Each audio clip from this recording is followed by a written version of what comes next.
Great. So, Heidi, can you hear me? Yes, I can hear you. Hi, Ah, Igor. Hi, Heidi. Thank you so much for your willingness and your time and your energy to meet up with me here and participate in this interview. I've had the pleasure of coming across yourself and Akawa Mhm. some time ago, and it was truly so graceful and so touching, hearing your story, sharing the experiences with you, with the group. Yeah, it's really lovely what you do, and I can recommend it to everybody. Um, hmm. So I have a couple of questions that I would like to ask you, because you're a very knowledgeable person, but also a very experienced person. Because of that, That sounds um, like I'm very old, yeah, sure, but you're welcome to ask me questions. not per se old, maybe like, some people, they learn very quickly by trial and error, but some people, they repeat, and they don't necessarily learn from the mistakes or from life. But I get the sense that you are very keen on really learning from life and really be in tune with Hmm. life. I hope so. I hope so. So, Heidi, can you tell me about yourself? Like, what's your story? Who are you? Oh, that's a good question. Who am I? Depends from which perspective to answer this question. So, if we go to the personality that I am now here, then my name is Heidi. I was born in Germany in Offenburg. I come from a really diverse family in the sense that I have Spanish roots, I have South American roots, I have German roots. So it's all there's all in it somehow, yeah. Um, I live actually most of my life I lived in Germany, yeah. Some time I lived in the States, and some time in Spain. But basically, my life is centered in southern Germany, close to the Swiss border, and that's where my work was. That's where my life developed and everything. But on the spiritual plane, it was a little bit different because I got in contact with energy work and all this stuff pretty early through my South American part of the family, actually. Yeah, so I have to say that. And we had in the family people that were clairvoyant, sensitive, and today in other times they would just call us witches or something. Yeah, that's that's normal. So I learned really early ages to heal, to do healings, and also at the age of 13, I started to heal with my hands. Yeah, it was like it was an energy work in order to channel the light. Therefore, it was channeling light. But then, how life is, you um, as a teenager, you're not very interested in all this stuff. So you do this normal life that other teenagers also do. And then I went to university. I studied history, so I'm specialized in medieval history in German and Spanish, linguistics and literature. And actually, I loved that. But somehow life had different plans for me. Yeah, so I left university.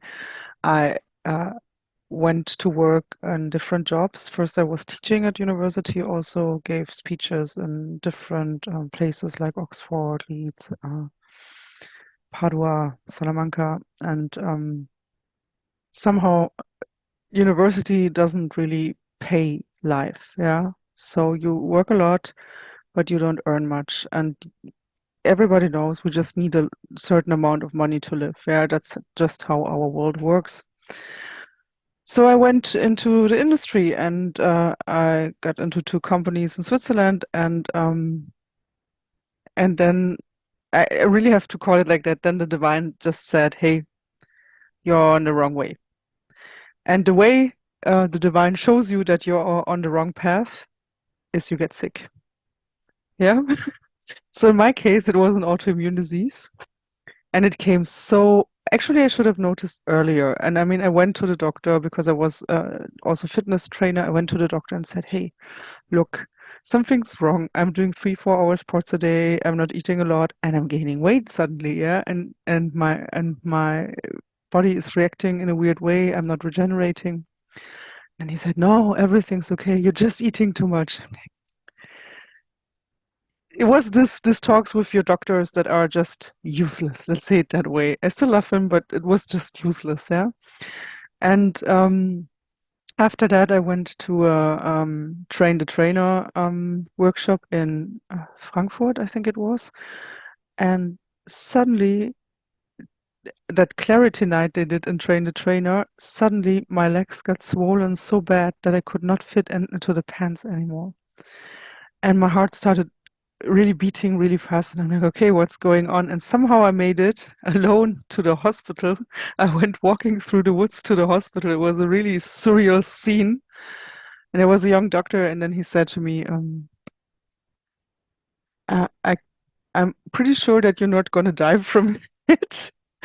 But whatever you have, it seems that it's an autoimmune disease. And then they found out that I had Basedov. So that's actually the counterpart to Hashimoto. A lot of people have Hashimoto.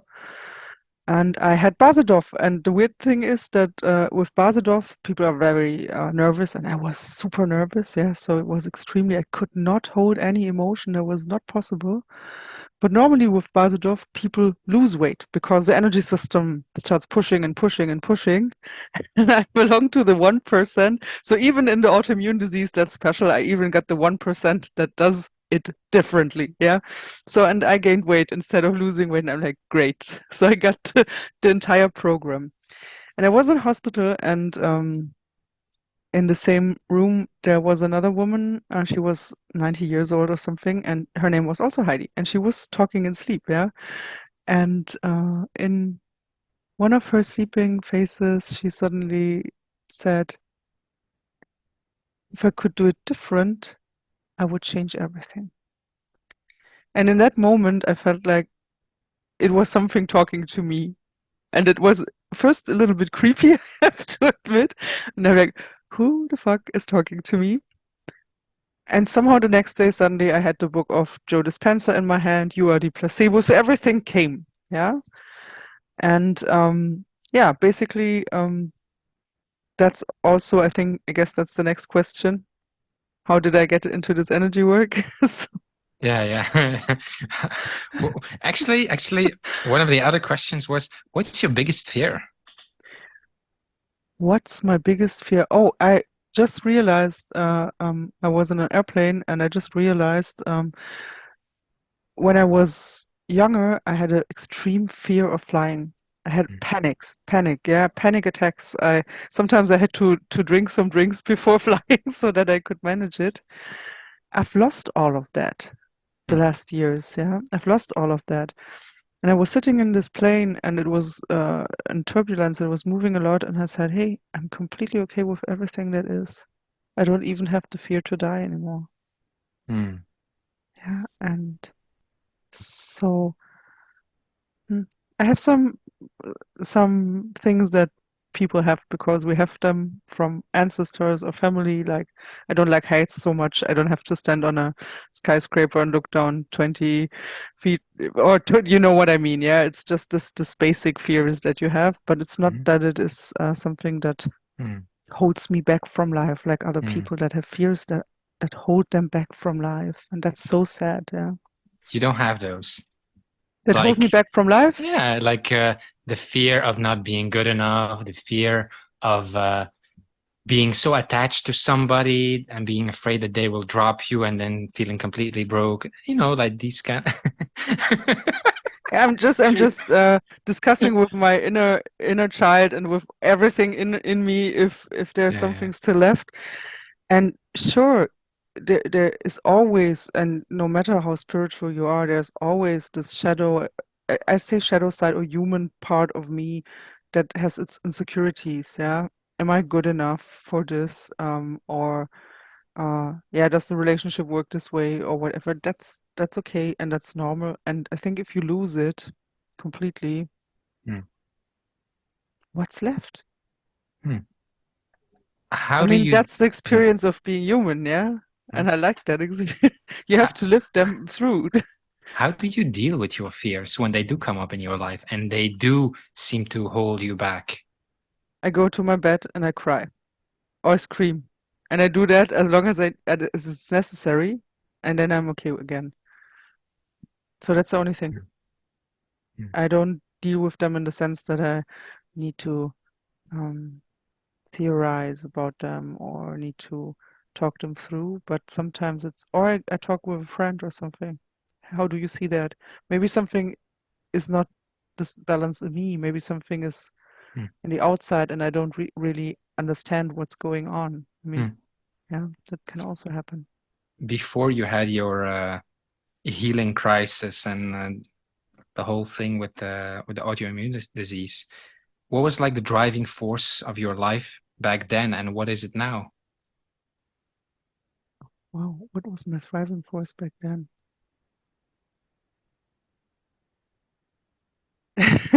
Okay, some people will laugh. Before it was really traveling and doing free time, yeah, and now it's not traveling, so forget about that, yeah. Even if I travel a lot, but now it's more it's fulfilling a task. Yeah, it's as if something brought me here and I'm doing this job now, but I'm doing this because I love it, yeah, and not because I have to. Do you feel like this is something that you got, or do you feel like this is something that was already in you and you just It's something that was already it's in everybody of us, so it's already in us and it's just remembering it. And sometimes, yeah, sometimes there are people that just don't want to remember. I would love to slap them or something. Just remember, come on, it's so easy, yeah, but it's not. It's our process, and some will remember and some will not remember, and that's okay. hmm. Yeah. Do you think like that everybody should have like a life purpose or a life mission, or that it's only for people who do get in the situations where they are forced to wake up, or not forced, but where they are in a situation where they have to wake up, or where the choice is there? I think some also have the choice not to have a life purpose. So that choice is also a choice, yeah. And if you don't have a life purpose because you feel more comfortable in the position of whatever, being a victim of life, let's say it that way, then that's a choice. And that's also an experience you make. Yeah. And um, even if that sounds extremely hard, and I don't see it that hard, but we go through a lot of suffering, a lot of us and a lot of people. Yeah. And they also do their work for humanity. Yeah. Hmm, It's also light they do. Yeah. So that we don't forget that that's also there out there. hmm. So it's not that everybody has to be like this angelic being in human form. No. Well, we could be, yeah. And I think more and more people are realizing that they have the choice to do that. Yeah. Hmm, It's just that the powerful people that lead us, they actually could need a little bit of, yeah, hmm. opening up. Why do you think for some people it's so um, how can I say this, precious or valuable, these these deep remembrances, this deep authenticity, this deep kind of flow of life, being in touch with life, sensitivity. And for others, this is like all woo woo. And they're like, oh, that's not life. Life is just you work, you get a family, you get a job, you go on holiday, you make memories and you live the best that you can. Yeah, I mean, the thing is, if we as okay, if you call yourself spiritual person that is interested in all the spiritual stuff and thinks that that's the best thing, then you're already judging. Yeah. So for them, and I don't even want to say for them, so for most of the people, that's everything they need. Yeah, and that's okay. So everything that goes beyond family or the constructed reality that we live in is and will be woo-woo for them. And I completely understand that, but it's because it's the same exactly for every spiritual person. The path opens up when it's time to. If it's not time for them, or if they choose not to do that, it will not open up. Yeah. it's the same with healing. You cannot heal somebody that doesn't want to be healed. Yeah, it's exactly the same. Mm. When you say that, doesn't want to be healed, what's the difference between somebody wanting, like, I want to get rid of this disease, and what No, somebody it's you really don't want to wanting get to? rid of it. That's the problem. So when I had the autoimmune disease, getting rid of it was not the thing. It was just going into acceptance with it. Yeah. So sure, I started to inform myself. What is it? What does it do to your body? And then I tried to regulate it on a natural basis. So, for example, for the thyroids, cilantro is a really good thing to eat, and I ate that every day in, in large amounts, and it really did something. Or I tried to do really relaxing stuff for the body just to relax it down because I was in the work I was always, yeah, I have to do this, I have to do that, I have to, yeah, and was Mm, actually like a physical burnout. Yeah, and some people, and even if this is also really controversial, and I know that some people will uh, hate me for this, but some people choose to stay in that state of illness, because for some it's easier to stay victim. Yeah. So what does it do to you when you're a victim? Everybody looks at you. Yeah. You have the power over the situation. mm, And it's not that they do it consciously. Yeah, I'm not saying you're doing this consciously, but in the subconscious mind, something happens so that they say, I prefer to stay in the situation because then I get cared of or whatever. Yeah, or my partner won't leave me. It's also a thing. Yeah, um, and I don't take the responsibility for my own life. Yeah, so that also happens. And I don't say that's all people, and some people are just sick, and then they get healthy again. So mm. we have different layers there of what can happen. Yeah, but that was the two extremes. Like somebody wants to stay victim, and the other that goes into acceptance. And once it's accepted, the body says, "Oh, I don't have any use for this anymore." Yeah. Yeah. What happened to your condition? To my autoimmune disease. So the thing was, when when I had my first meeting with the doctor, and he told me what is going to happen to my body, and I still was a smoker by that time, by the way, and he said, the first thing is you will get blind. I'm like, great, yeah, and this will happen, so they actually what doctors sometimes do, and it's just a system. Uh, they prime you in a certain way. Yeah, because if a doctor tells you whatever, you're going to die or you're going to get blind, or your mind is like, oh my God, all the alarms ring, and you get into panic mode, and you freeze in that moment that it's going to happen, and it's like a self-fulfilling prophecy. So when he said I'm going to get blind, the first thing I thought, no, I'm not. So I'm different, yeah. I'm like the rebel, and I said to myself, no, I'm not. That's bullshit. Yeah, he's talking bullshit to me, even if he's an expert in whatever he does, because he is a really good one.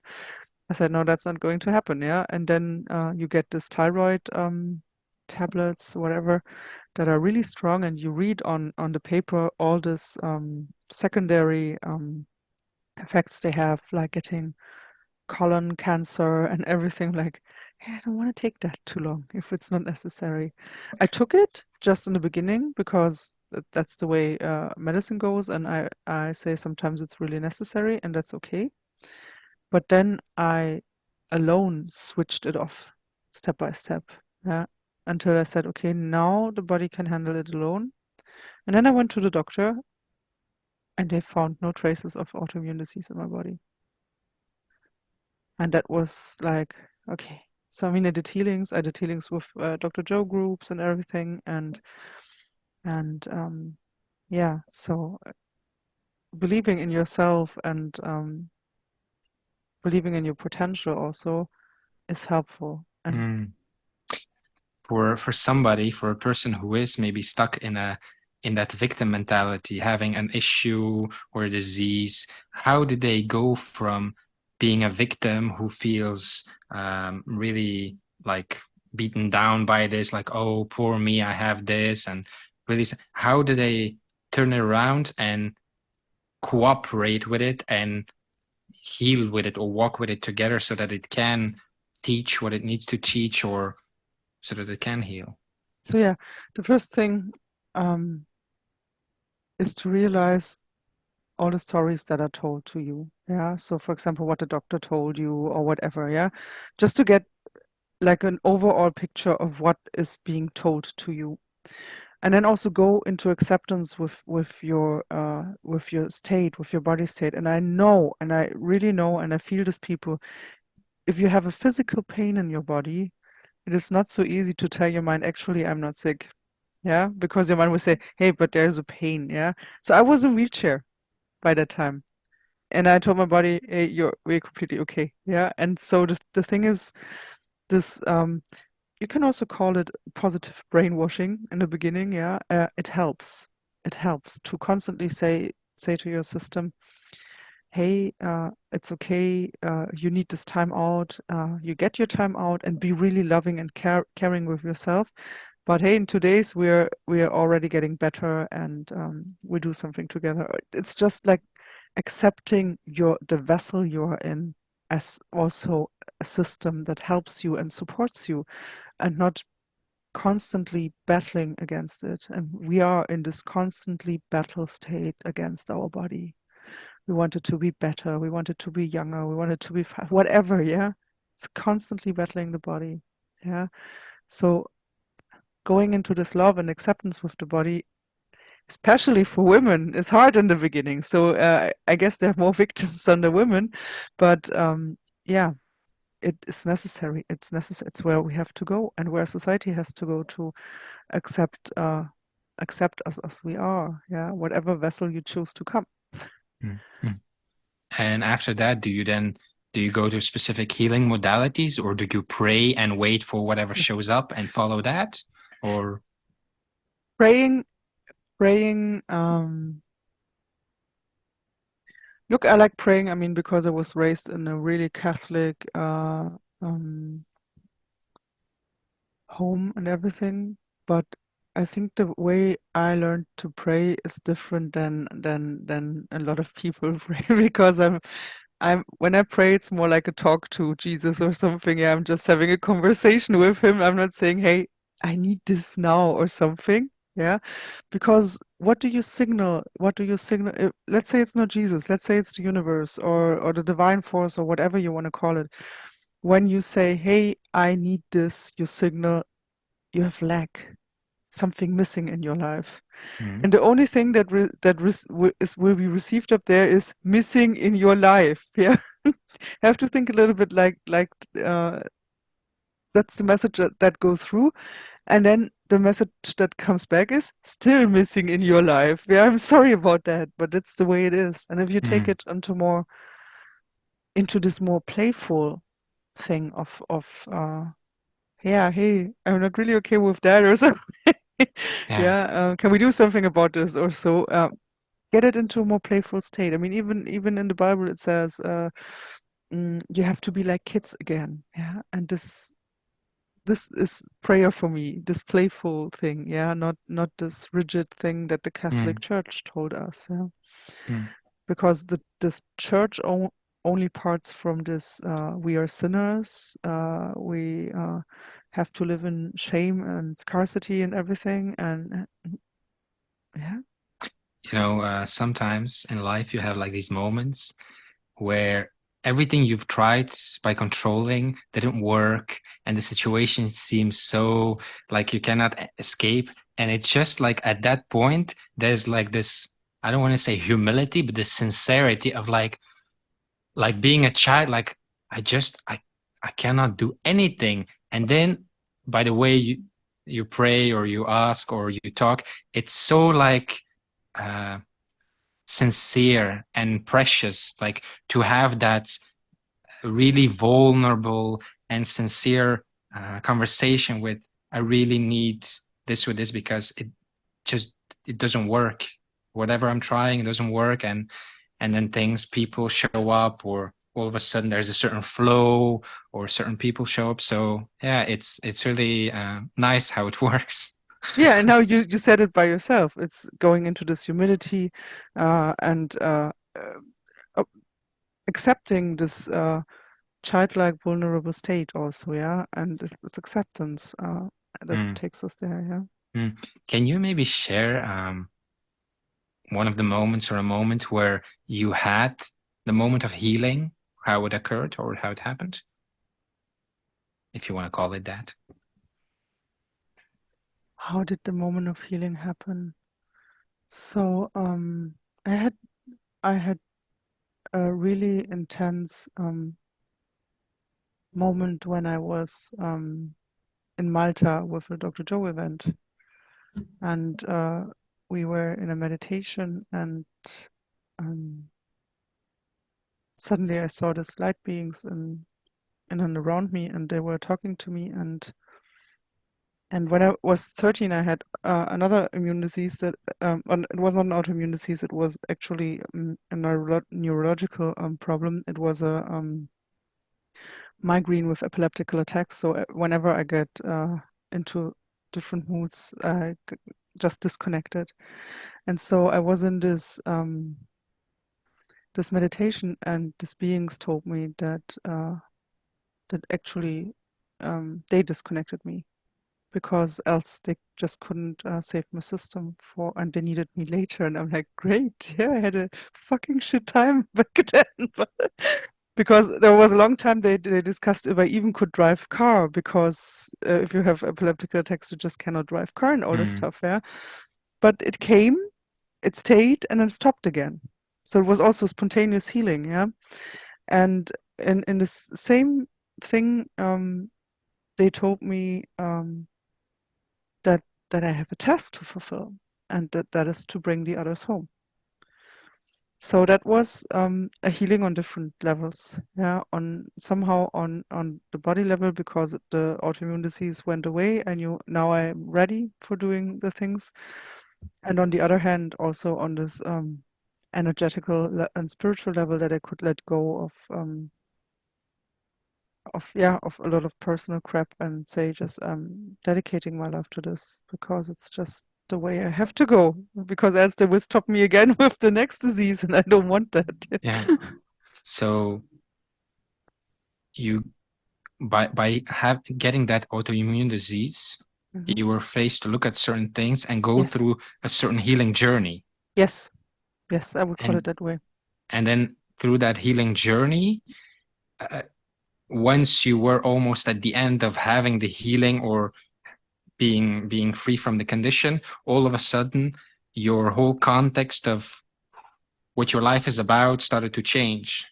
Completely. Yeah, Hmm. I left my job, I left my partner after 10 years, and just I was not in the right place. Hmm. That did not work, and it's not and I mean, a lot of people have to understand that if you leave your partner after 10 years, it's not easy for you either. Yeah. So, but I had to do it in that case, because it was just not my path. And now I'm pretty open and saying whatever the path is, it's okay. Yeah. So, Hmm. yeah, but not attaching to that. Hmm. Mm. So even if it's divinely inspired, it's still hard to break. Yes, sure, sure. Because I mean, there's a story. 10 years is a long time and everything, but and I'm really grateful for the 10 years, but he would not fit into this world now, yeah, that I'm living. Absolutely not.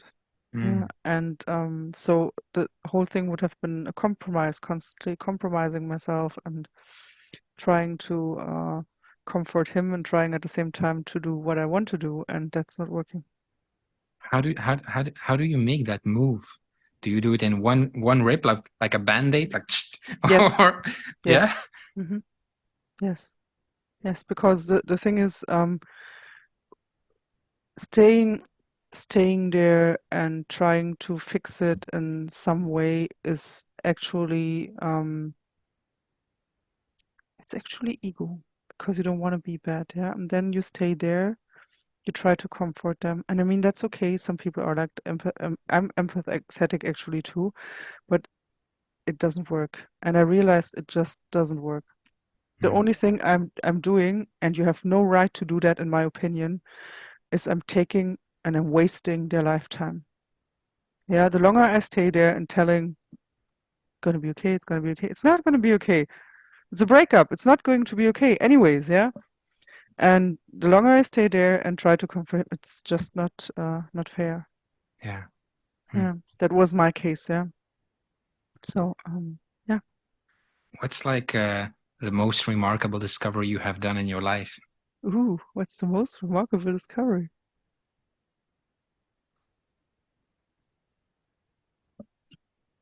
That's a good question.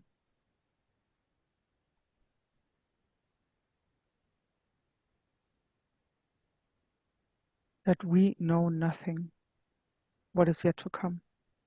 And I think that's for me at the moment. I'm every day I'm like, oh, please don't come too fast because I'm already seeing what is approaching, and it feels like a hand that is birthing an egg that's much too big. But I'm like, okay, somehow we will also pass through this. Yeah, I'm absolutely sure about that. But and that's why I always say in the courses, we somehow our biological system also has to be Mm. ready for that because it will shake a lot. Yeah, Yeah. and it is already doing it. Yeah, but believe me, it's still subtle. Can Some you say movements. something about what's coming? Yeah, I just can say that sometimes the movements can be really harsh. Like I'm not naming anything yet, but it can be that even for people like that are, I don't want to say more connected because that's not true. Yeah, we are everybody is the same connected. Yeah, so I sometimes have a problem with doing distinctions also because I don't want to do it. But let's say in my case, one example was that somebody sent me an exercise to do, and it was about getting into learning to look behind the wheel and getting to learn that it's not about the energy that's just moving through the body, but it's the energy, the imprint of the vessel that we are. And we're and he actually asked the right question. So he asked me, so where does the vessel come from and who put it there? And somehow my system was like, "Hmm, yeah, you're right. Something's happening. Something's happening." And I did the exercise, and the first day I already felt like, okay, I'm getting sick here. It was like this feeling of something is coming, and I'm feeling. Normally, I get like a little bit of fever, and then it's over. But this time, I really got a hard one. So I was 3 days. I could not move. I was really in a bad shape, and afterwards, it was okay. But after the 3 days, then I fell down, I fell on my knee and everything. And it was going on and on. Everything was about falling. Mm. And days later, I called him and said, hey, come on. I was falling sick, I was falling this. And then he said, yeah, that was what I had to learn. You have to fall in order to resurrect again. Yeah. In this new energy.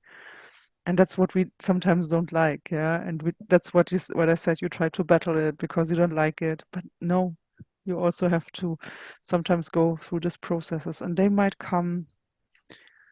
I mean, that was still easy, yeah. 3 days in bed and falling, that's still easy. But sometimes they come really heavy, like people that are um, suddenly get a lot of symbols, like we have Simona or something, that have to stay in bed like nearly a year because it's so shaking up the system. And that's why I say, hey guys, it's time to prepare our system so that we don't have to stay in bed 1 year, yeah, and that we are able to handle whatever comes. And then I say, hey, if you have 1 week that you're in a bad mood, that's okay. When this happens, what is actually happening? Like I can only assume, is it like the body accustoming to holding certain energies to then help other beings, or what's like happening Yeah, there? actually, I mean that's mind that tries to Yeah, tries to understand. It's not so easy. I mean, think about how our universe works and what are the basic movements. Just the basic movements are contraction and expansion. And this is a pulse, and we are in the same pulse, and sometimes we just don't feel that. So most of the time we are in this expansive mode, we want to go out, yeah. But in order to expand a little bit more, sometimes the system has to contract, yeah. And that's the time that's what we don't like, the contraction. So I feel that in the body. It's like, okay, the breath wants to pull through or something, but it's necessary. And once it releases again and expands, you notice, oh, I'm something shifted, yeah. And basically, it's just movements in the field. And some movements are really fast and sharp, and I don't know if sharp is the right word, but really fast and pointed. And sometimes it's like an earthquake. Yeah, mm, imagine an earthquake. What does the earthquake? Sometimes it moves only a bit, and sometimes it can be really explosive. So when the really explosive earthquake comes, it's like an alarm for the entire system. Yeah, and then we have to be prepared for the big ones. The mm, smaller ones, we can handle them. Yeah. mm, mm, Yeah. mm. So do you think all people have to go through that, or only certain people who are at a certain level of expansion? Basically, we go through it as a community. Yeah, Mm, so we go through it as all. So everything you see outside is actually what is happening inside. mm, So also all this war, everything is a war that's inside us. And that's why I say there is still a lot of things to do inside. And I don't talk about everything has to be pinky love or something. No, that's not it. Yeah, because that's not it. But it has to be addressed in a certain way that everybody can handle it, that it's not too there has to be certain levels. So it has not to be too woo-woo for the ones that don't have anything to do with it, but somehow we have to help them too. Yeah. And it has to be the clear route for the ones that are already remembering more. And then can say, okay, we can even move a step further, yeah. And for some it will come in clairvoyance, for some it will come in light language, for others it will come in symbols or whatever. It will be different, yeah. But in this difference, in all these diverse ways that are opening up, we are moving actually only into one direction, yeah. And mm, and uh, that's a shift, yeah, a mm, shift in perception, a shift in consciousness. mm. Is there like a motivating motive behind it? Like, what's the reason or purpose for this? Except that it's a natural movement. Like, why would somebody want to expand? Who knows? So the question is, who's the puppet master? Yeah, behind. Yeah, I sometimes ask that myself too, and then I hear all kind of things from others where I say, no, yeah, it is a so somehow the divine that leads us is also part of us, and I mean, there the Bible also says we are image of God, and that's quite true. But still, despite of that, there are and I don't call them forces, I more call them frequencies of different densities that are also helpful and that are also can also be helpful in our journey towards wherever we're heading to, because I don't know that and I cannot know that. Yeah. I got in some visions a slight idea of where we're coming from. And so this being reduced to actually only a dot in the universe was an experience where I said, it's interesting. I'm actually nothing but this particle, this dot in universe, yeah. Mm, And also knowing that from this splitting of this particle in universe, that there are people that are exactly the same resonance and frequency like me, yeah. And because we come exactly from the same, let's say, pile of dots that was there, yeah, nothing more. yeah. So so yeah, when people talk about entities or angels or things. These things are there in different frequencies. They were used already in ancient times from others for help, and still we cannot, and I'm absolutely sure we cannot oversee yet all that is happening around us, because it's, yeah, as if something is still laying over us, like a wheel or something, yeah, that's laying over us, that doesn't let us see the complete image. Mm. But it's okay, because it I always get it's not time yet. The moment it's time, it will just go away. Yeah. What's like the most remarkable discovery you've done about Heidi? um what's the most remarkable discovery? Hmm,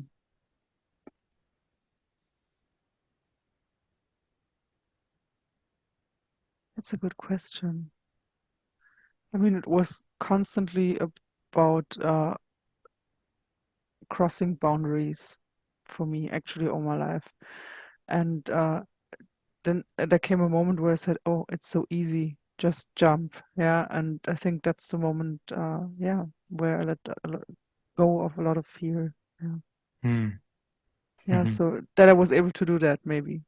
Yeah, Wow. yeah. So in your life, maybe Mm. you have had a lot of struggles, Yeah, right? How everybody. how did you cope with them, and how did you learn to cope with them now? Hmm. Okay, let's take a personal example. So I was at university teaching. Mm. I think because it was one of my struggles that really hit me hard by that time. It was at university teaching, and then some people said, "Hey, there's a private school. We need a Spanish teacher. Can you do the job and everything?" So I went to the school and did the Spanish course, and the director of the school said, "Hey, we need somebody fixed for Spanish and German, and couldn't you do the career, as you have to do 1.5 more years here in Germany so that you get a licensed teacher." And then I said, actually, I didn't want to do it because I would have preferred to do Spanish history. And everyone said, no, you have to do Spanish German. And I didn't like German literature. It was just not my thing, yeah, at least at that time. And so I listened to everybody else. I did that 1.5 years, and I had best grades in really everything, in psychology and all this shit. It was I only had the best grades, and then came the day of German exam, and they kicked me out with they kicked me out with the worst grade I could have gotten in this exam. And this exam is not about if I'm able to speak German. It was if I'm able teaching. Yeah. So I already showed them teaching in Spanish that they said I was the best of everyone, and I was teaching teachers to get Spanish teachers. And now comes German, and I said to her, "But what do you think? It can't be Dr. Jekyll and Mr. Hyde. It's the same thing. I'm teaching, yeah, and I'm teaching languages. So how can it be?" It was a chaos because nobody could understand that in school, what happened, and I was really, really pissed and sad, and went to court because and all these things. Yeah, I just didn't accept it in that moment. Um, till the moment I realized, hey, you never wanted that. Yeah, I never wanted it, and I actually did it only because people in my life said it's a secure thing to do and blah blah blah. Bullshit. If it's not meant for you, it will not be a secure thing to do. Mm. Yeah, something happens like this, the door closes and it's over. Yeah. And I mean, and I love the protection mechanism of the divine. I mean, it could have come 1.5 years earlier, but okay, I had to go through this. I had to learn. I had wonderful students, so I had really a wonderful time with the students, and different classes. Learned a lot about mentalities, and also about children with autism and things. So I had to be there somehow. Mm. But after 1.5 years, it said, "Now you go. You had enough." And yeah, it Yeah. was. wow, it was quite intense because I was really, really pissed that time. But once you realize, hey, it was just not your way, then you get over it really fast. And yeah, so I just can say to everybody, get over it. Get over it as fast as you can and move on.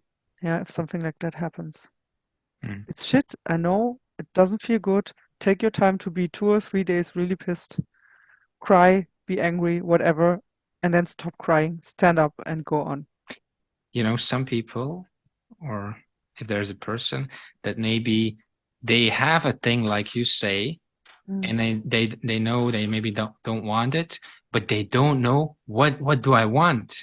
So they just stay there because they don't want to feel, I don't know what I should do. How do you find what you really want to do if you lose that, or if you quit that? Yeah, I have some people like that. Or I know some people like that, and it's a thing of patience. It doesn't come overnight. It doesn't come when I say you, hey, why don't you try this or try this? It doesn't work, yeah. It just doesn't work. But once they do their work, and it doesn't matter if it's this one or if they do stellar practice from Ivan Rohe or something, they will start to remember what the purpose is. But it takes time sometimes because they're so blindfolded from society and from Hmm, family hmm, and from hmm, everything. I mean, family, Dr. Joe said it once, family always wants your best, but is actually your worst hmm, sometimes, yeah. hmm. You know, it's funny that you said that. It's like when you're as a person, when you're just living, you have like these unconscious drives and these values and experiences that you value. So the way you structure your time, your free time, your day, your Yeah. weeks, it's all in a certain lifestyle to accommodate to your wants and needs, right? But when you have a purpose, then all the structure, the way your life is structured and your lifestyle is then around that purpose, No, I right? would say different. The purpose is around you suddenly. So Ah. so the thing is not that I try to control. Control is a big problem, yeah. If you let go of control, sure, I still have to do some stuff like doing my tax declaration or things like that. But if you let go of control a little bit and say, hey, I don't need to know how many people are in the class in Hamburg, but because anyways, the ones will show up that the divine says have to show up to that class, suddenly things flow in a different way. Yeah. And normally it balances out so that it's exactly the number for the room. Sometimes the divine overbooks, but but okay. But okay, I'm fine with that. I find a solution. Then it says, hey, I don't care about overbooking, you have to fix it. Then that's my work in the moment to do that, yeah. Hmm. Hmm. But in the overall picture, it's taking care of me. I'm not taking care of it anymore. Okay. So the right people are coming to me, and also, yeah, also the right contributions or the energetic patterns or persons that really help you to progress also, yeah. Yeah. And hopefully I can be of help too for them, yeah. Yeah. Yeah. Yeah. Yeah. So, in your own healing process, can you maybe talk about the role of hope and guidance?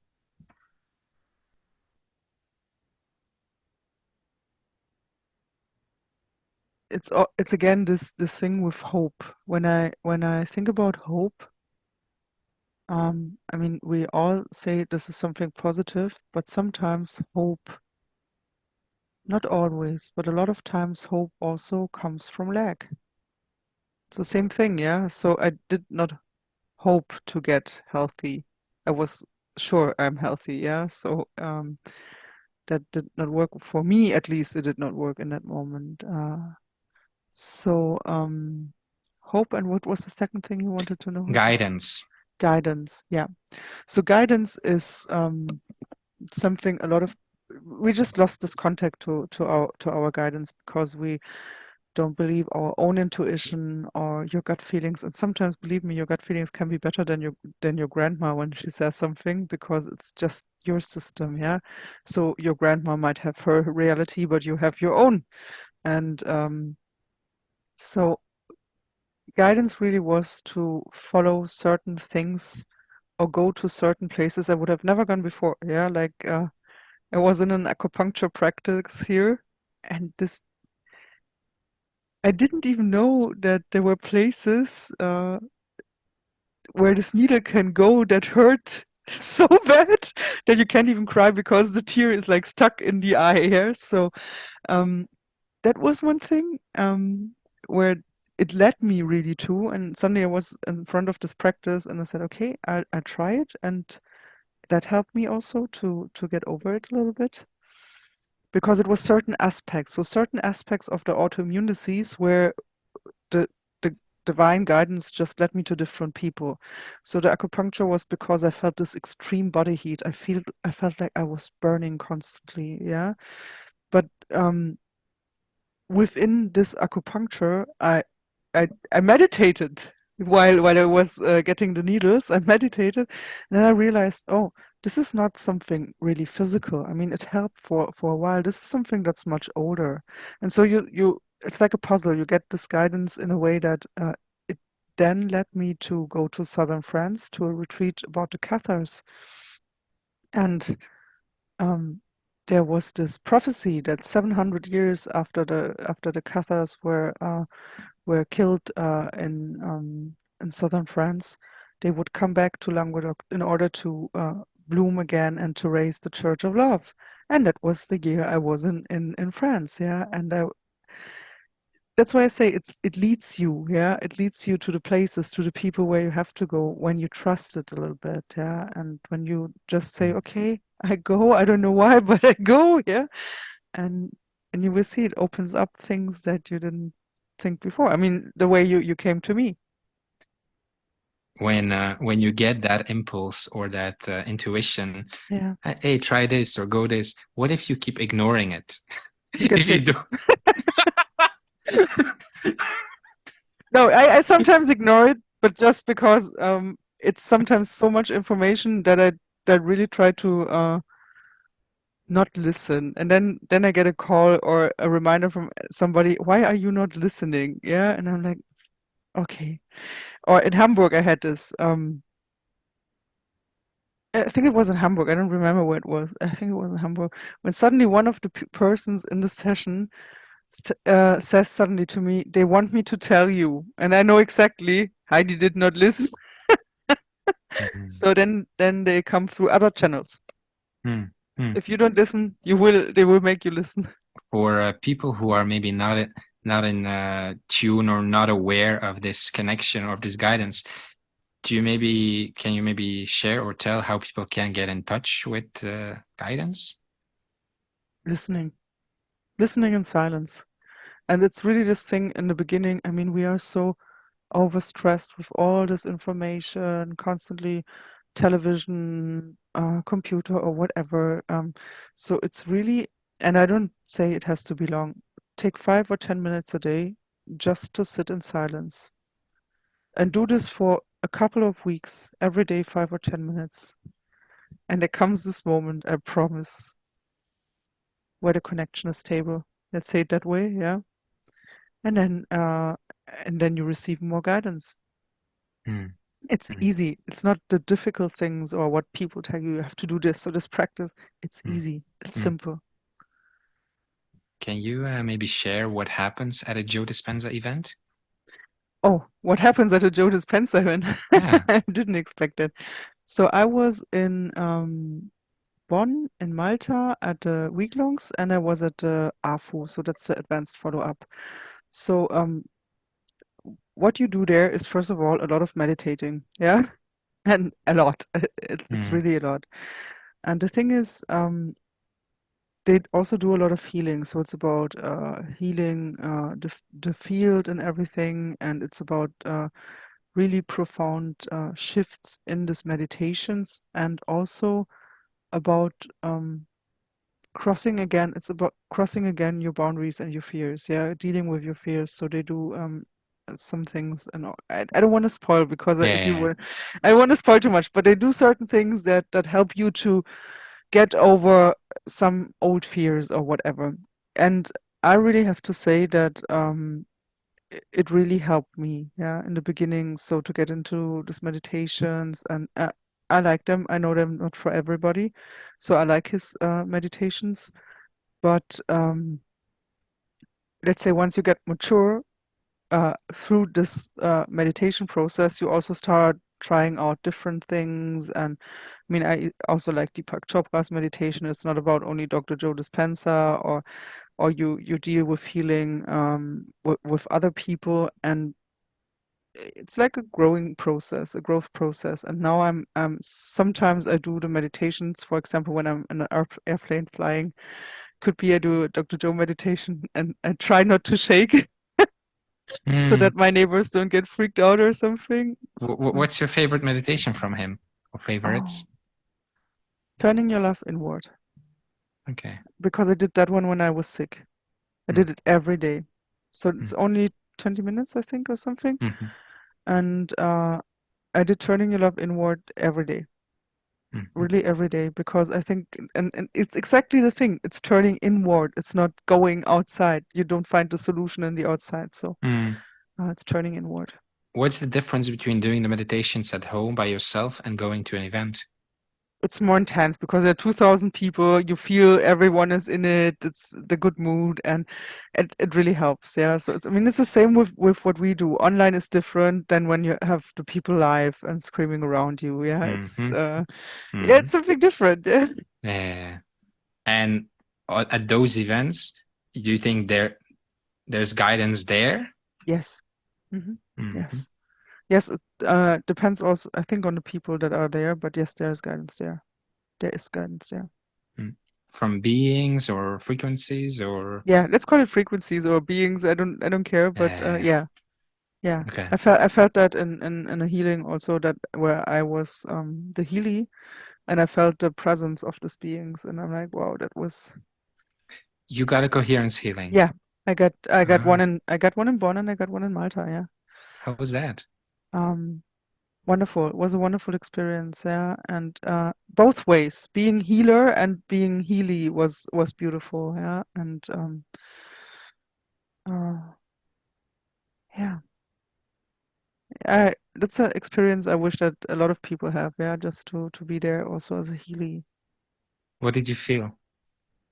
I felt the energy of the others, so I felt the energy of the people entering the field. But then, as I said, I felt this energy of these beings, and it was quite intense because it was just really vibrating in the field, and I felt really good. Yeah. So as I say, there was no hope. Mm. There was no waiting for healing or whatever, or praying for it. Was just being. It was just being an acceptance, and then it happened also. Yeah, and it took me for How's your sleep during those days?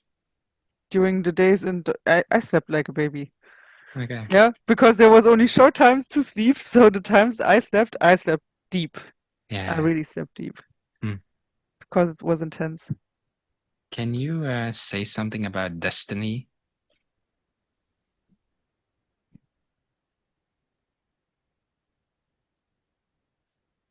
Mm. So yeah, why not? So the thing is that a lot of people, and I think it's not about their genetics, it's about their family lines and everything, accumulate karma during their lifetimes. So this karma somehow is also like a, let's say, a compass to see where they're heading to. So it's not really destiny. It's just where, it's just like a hint of where they're getting to. If there's a book where everything is written like that, you say it's going to happen this or this or this, I don't believe in that. You know why? Because I mean, I laid tarot cards since my 13th year. Yeah, so that's the tool. And for me, these are just indicators. That's the way it will go if you don't change da da da da da. And once you change that, destiny changes. So their destiny is not the final thing you go. It is something flexible. Yeah, at least for me, in my comprehension, it is something flexible. And more important is this moment, what you do here and what you radiate out here, and that will form what comes afterwards. Yeah, and whatever way that may look, Mm. I guess in a good way, but whatever way it might look, it's depends on what's going on in the moment. Mm. You know, over the last couple of years, more and more people are like sharing this energetic work, all these energetic modalities, like Akawa, like others. Like, why is it like that? Why is it that there is like more and more people who are sharing this kind of work? Okay, first of all, as I said, the frequencies are getting intenser, and there's a necessity to raise the frequency of Earth. Mm. But the problem is with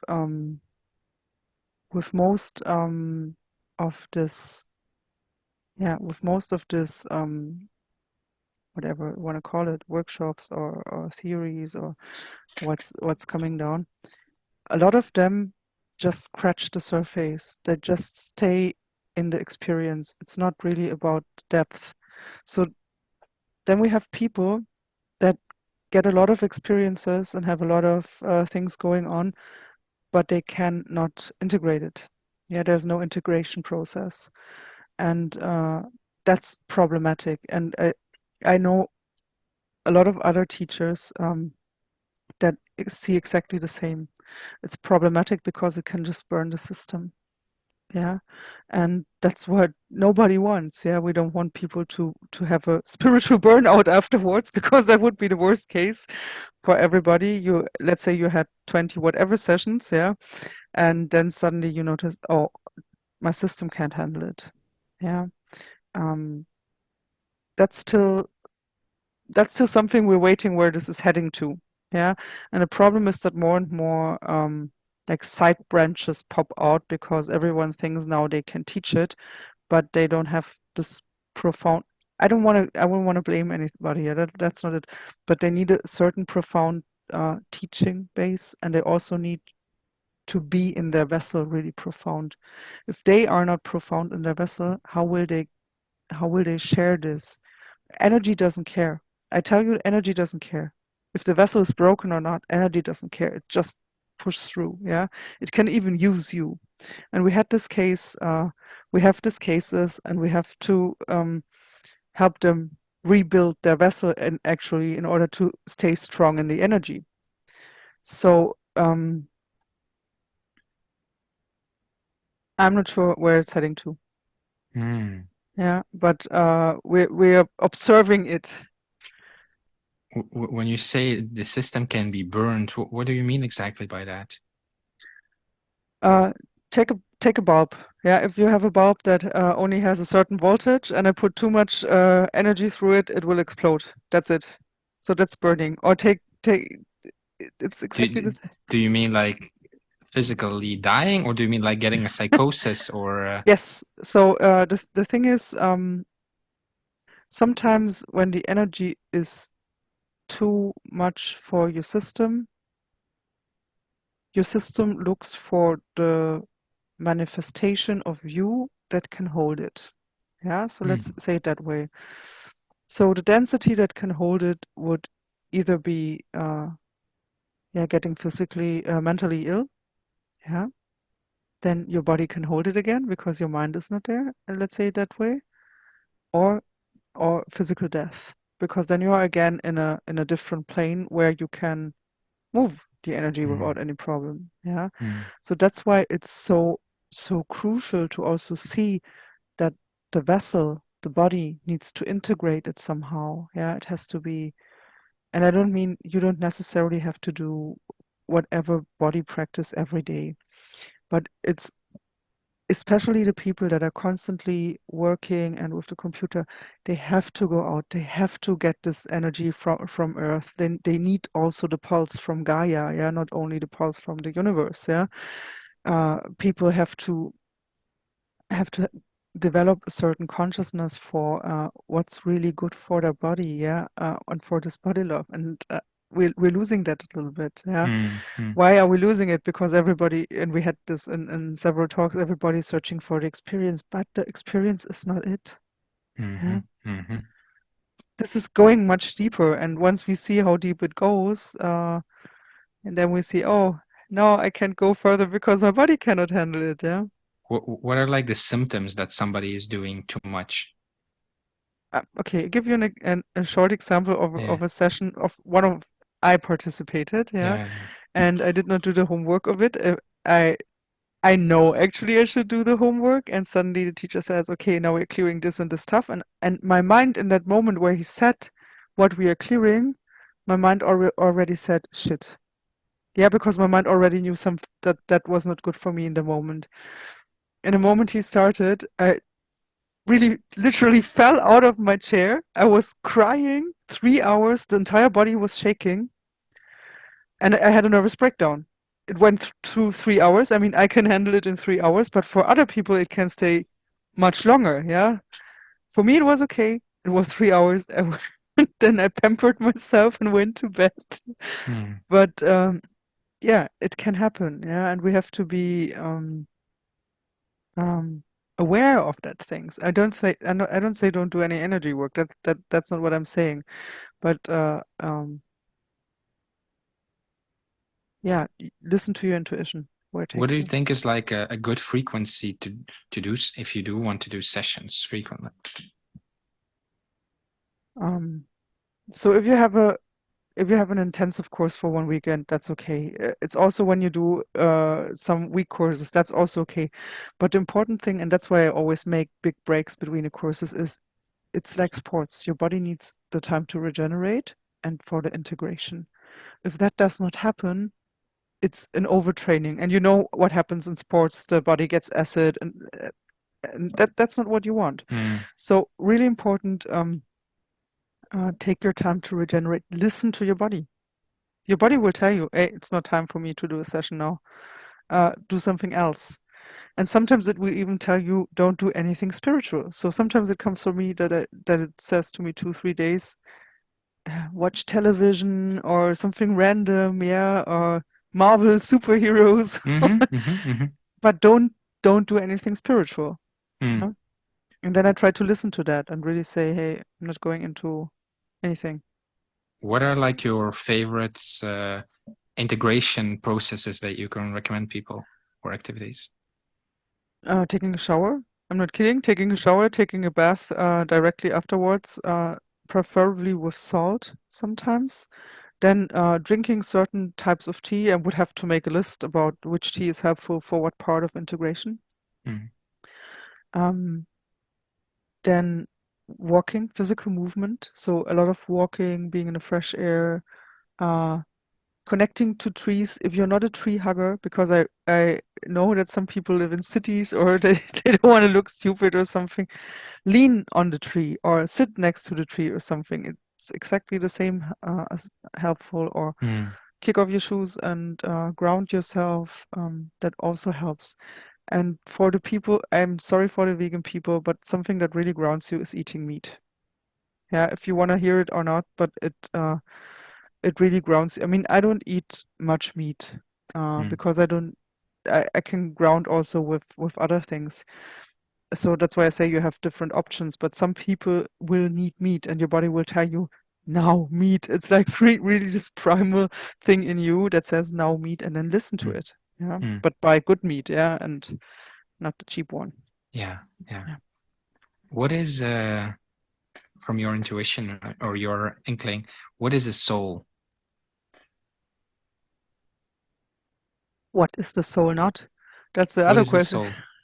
Yeah, but what is the soul not is the question. So, I mean, we think we part from this idea that we are a body that has a soul. Yeah. What if we are a soul that has a body? Mm, So actually, the body is the one inside, and the soul is that what's around us. So, there are so many different theories. I just can say that we don't exist only in one density, but we exist in so many different I call it densities, not to call it dimensions, because in this case, dimension is not quite accurate, but density is a little bit more accurate. So there is this physical manifestation, there is this invisible manifestation of us that's also there, and that also has feelings and ego and everything.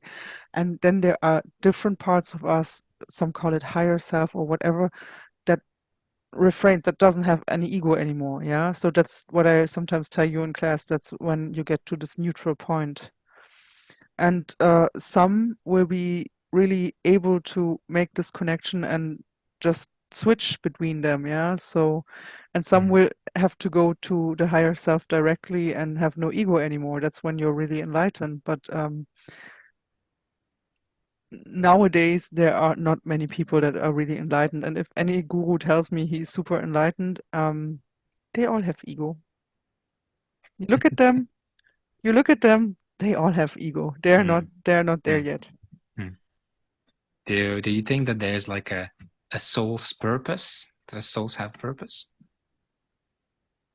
Yes, coming home. It's constantly this. That's the message I constantly get. It's this coming home, learning. It's a learning process, and it's this coming home, finding uh, where you belong. Yeah. And I mean that's a longing we also have sometimes in our personal lives, but actually that's a much higher longing. Yeah, that also comes from a much higher place. But since we are already here, let's make the best out of it and Mm. then go home. Yeah. Can you maybe elaborate on coming home? Like, how would you say Back into the field. Back into to the field. to a person who's not into spirituality? How would you explain it to them? You have to die. No, I wouldn't say that.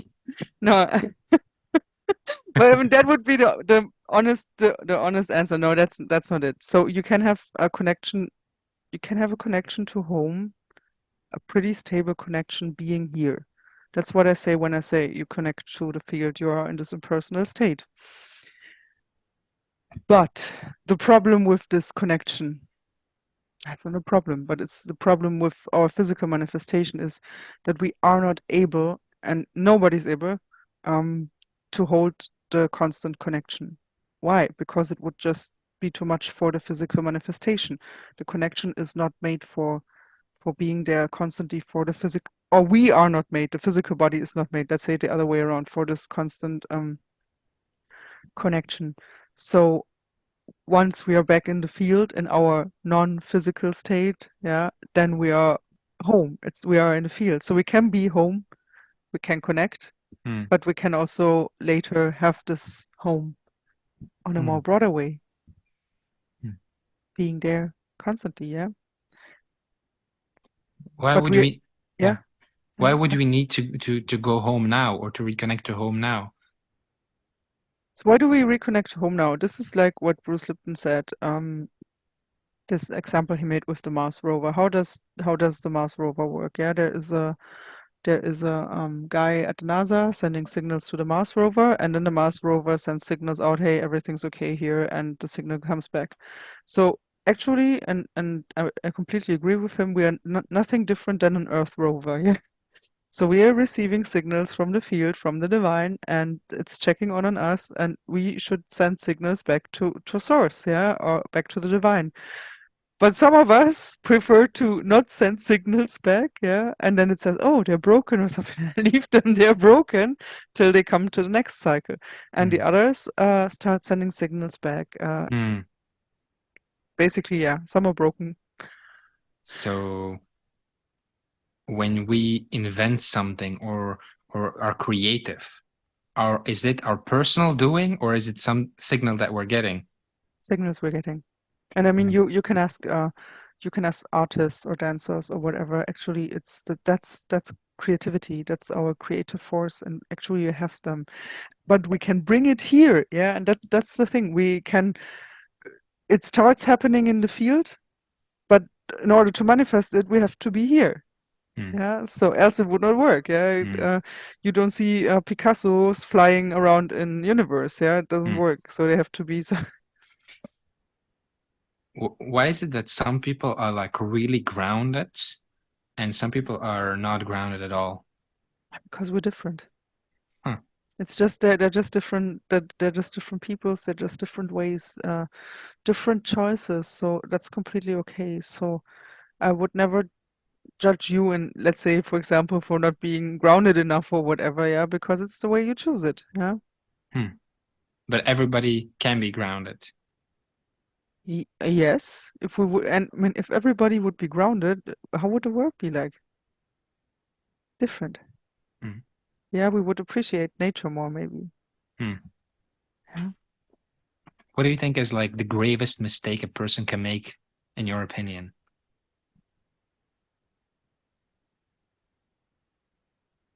Staying victim. I think that's for me the I think that's something where I might have still some ego, because I just don't understand it how somebody can stay there willingly, yeah, if you have a choice. But I accept them as equal, but I really would like to help them, but sometimes it's just impossible because they have to see it for themselves. It's not about me telling you it's this or that way. It's no teacher can tell you that. Hmm. Nobody will help you in that if you don't do it by yourself. Do you think that a life can be lost? Is there like a life that's lost? What do you mean exactly with the life is lost?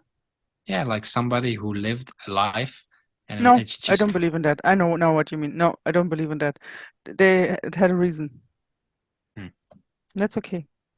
hmm. So do you believe in predetermination or not?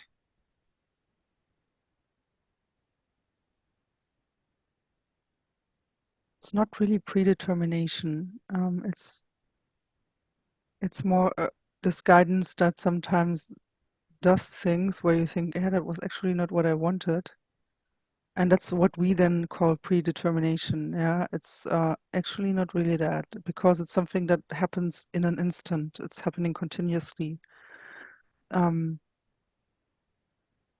that's why I have sometimes a problem with calling it predetermination. There is there is a certain pattern in the field that um, shows that, for example, people are part of each other or part of the same Hmm, resonance field. Yeah, that I can say. I don't know if you can call that predetermination, yeah, but not in the sense that um, they have to be together all their life or something, but they still have this resonance field, yeah. hmm, They still make their choices. hmm. Can you maybe share when you had your healing journey and then your life was restructuring and then when you had your life purpose, you went and did a facilitator training. Mhm. Can you share your experience about doing that training and how that was? So yeah, actually, how was that?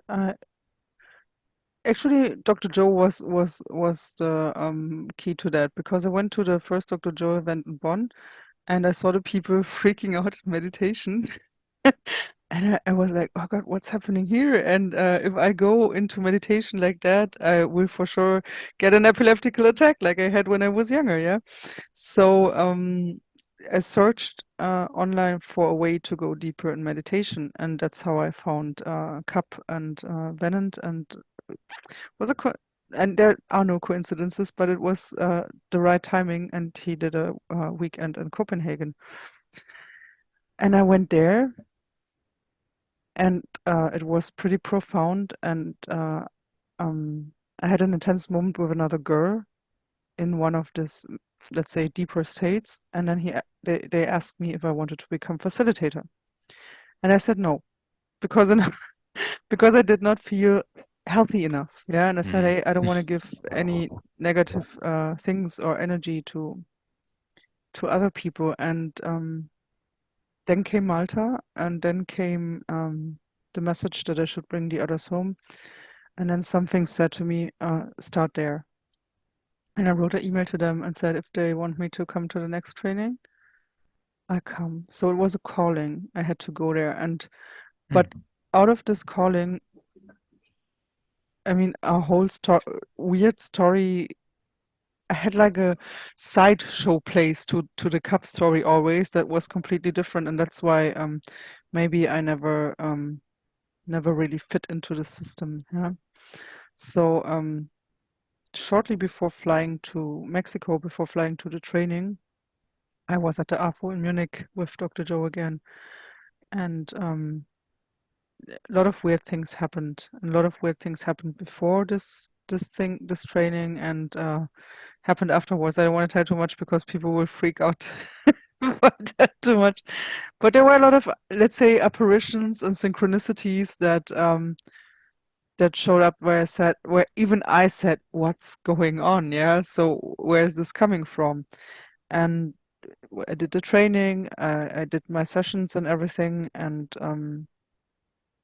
all this led to learn other things like meeting Lars Muhl in one occasion in Heidelberg. He's also really, really great, and then Ivan Ruhe in Spain. Yeah, and yeah, it was the game changer because he said that he suddenly meditation, not knowing me, stand behind me and said that what you're doing is limiting you.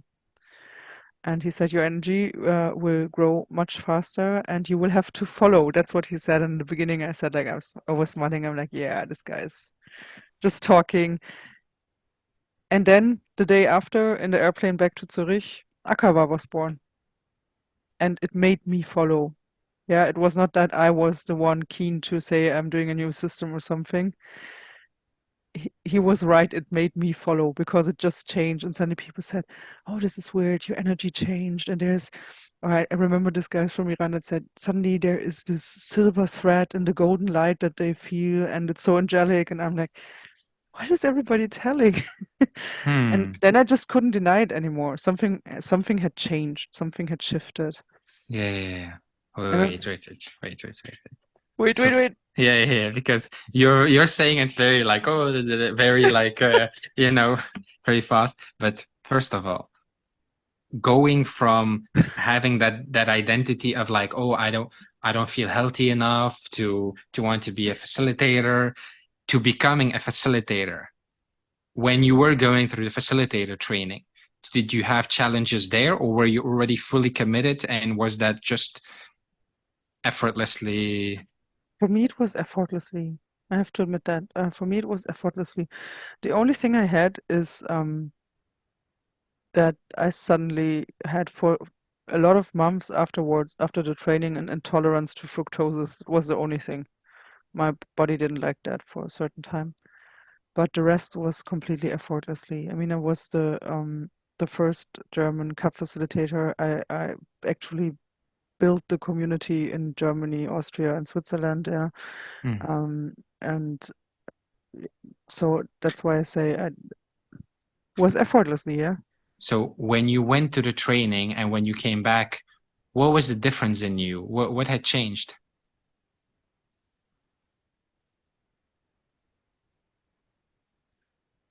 You have to see, for me, he is a teacher that I say, I mean, he comes from the School of Inner Dance and everything, and from Adida, but I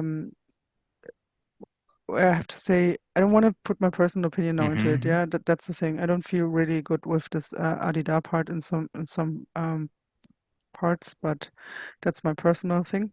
Mm-hmm. And I felt I just felt it as part of my way. I didn't feel it as part of me changing completely. Yeah, the change came afterwards, was not with the training. But I felt things were just was just okay. And that is the thing. It was just this energy rushing through. It was not really that I felt this communion of in a non-dual state. The communion of the non-dual with the energy what came later in the process. So when you came back and you were a CAP facilitator, the first German CAP facilitator, did you immediately start giving sessions? Mhm. How was that? Giving session? The thing is, I came back when in Corona time, so everything was online. Uh, So I had a few sessions with friends live, and it was good. It was okay. And the thing is, it was nothing not normal for me somehow. Yeah, it was as if it was just the next step on my work with energy and or Hmm. to learn something more about it. Hmm. So did you be, this for people who maybe don't notice, did you become like a transmitter for energy, a vessel for energy? What happened with you after you came back and you started also giving these kind of sessions? That's a good question. I mean, that would now go into what do they tell the people what they do? Yeah. So I don't want to I don't want to spoil anybody's experience in there too. Yeah. So yeah, basically what they say is they channel and they are transmission vehicles for energy. So Hmm. let's leave it there if they think Okay. so. And so then after that, when you were with Ivan Rowe, Yeah. he told you that you were limiting yourself. Yeah. Did you experience that limitation yourself also? Yes. Yes. In what So way? in the way that I already felt before going to Spain that that was not the way. It's not about following like one person or one community. Yeah, it's not that also that distorts reality. And I had a problem with this reality distortion because I was feeling already something was going on in me that was that said, "Hey, that something's wrong." Yeah, in me. It's not about the program. It's in me. And and I felt that I already had shifted in the form of how I was leading my sessions. Hmm. Yeah, it was not so much touching anymore. I was more focusing on the people, and I was for sure not doing the funny movements some do because it's not necessary. It's not necessary because all the movements show me, and if you see the videos, and it doesn't matter what program it is, that they still think from the ego mind that they are doing it, but you're not doing anything. Hmm. And once you learn that you're not doing it, the thing gets bigger. Hmm. Yeah, as long as you limit it, it's the same thing a little bit Dr. Joe says. You cannot change matter from matter, or it takes a long time to change matter from matter. If you want, if you want a fast change, you have to change it from a different point. Yeah. So when you were then back on the plane, heading back, how did you get the initial ideas for Akawa? So my sister was sitting next to, it is a weird story. My sister was sitting next to me. She was in Barcelona and we met in Barcelona and after the training with Ivan and suddenly her eyes went into REM movement. And then she said, "Hey Heidi, what are you doing? Stop it." Yeah. And I'm like, "I'm not doing anything." And I told her, maybe something from the field wants to download and it's using her. Yeah, it's not using me. That was good. So she took a piece of paper and she started writing and the logo, as you see it today, just came through. Yeah, it was exactly the triangles, everything came through like that. And I saw the name Akawa, and then I said, "Oh, accelerated Kundalini awakening." I thought I'm really pragmatic in that things, yeah. And next day, a friend told me, Akawa in Persian means pathfinder, and in Japanese it means river of love. And then I knew, okay, there was something happening I was not aware of. You only see with one pair of eyes, yeah. And I was like, oh, it's that and that. And I left it there for a while till it pushed more and more and more. And then there came the moment where I had to say, okay, it's not cup anymore. I just can't go on this path. Did your where you were still giving sessions, cap sessions, were you already doing it in a Yes. Akawa? hmm Okay. It So, already happened. So it could not, no matter what I tried. Um, and did that happen after the meetings with Ivan Rowe? it happened shortly before already, yeah. Ah. But he was the one telling me, making me aware of what was going on. Let's say it that way, yeah. So, like, I can only speculate, but what do you think happened there exactly?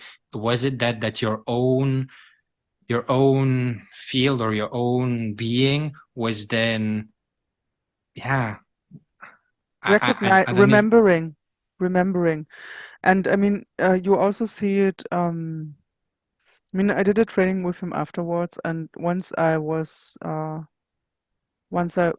launched, let's say, the program and told everybody about Akawa, you also see the reactions of the different communities. Yeah, I wrote it to this former company I worked for, and they just said you're not longer part of the team. While Ivan, when I wrote him that, he said that's exactly the frequency you have to bring. Yeah, Hmm, so there's okay, we don't enter the ego thing, but you know what I mean, yeah? So there's hmm, hmm, a thing of how to deal with the things, yeah, and hmm.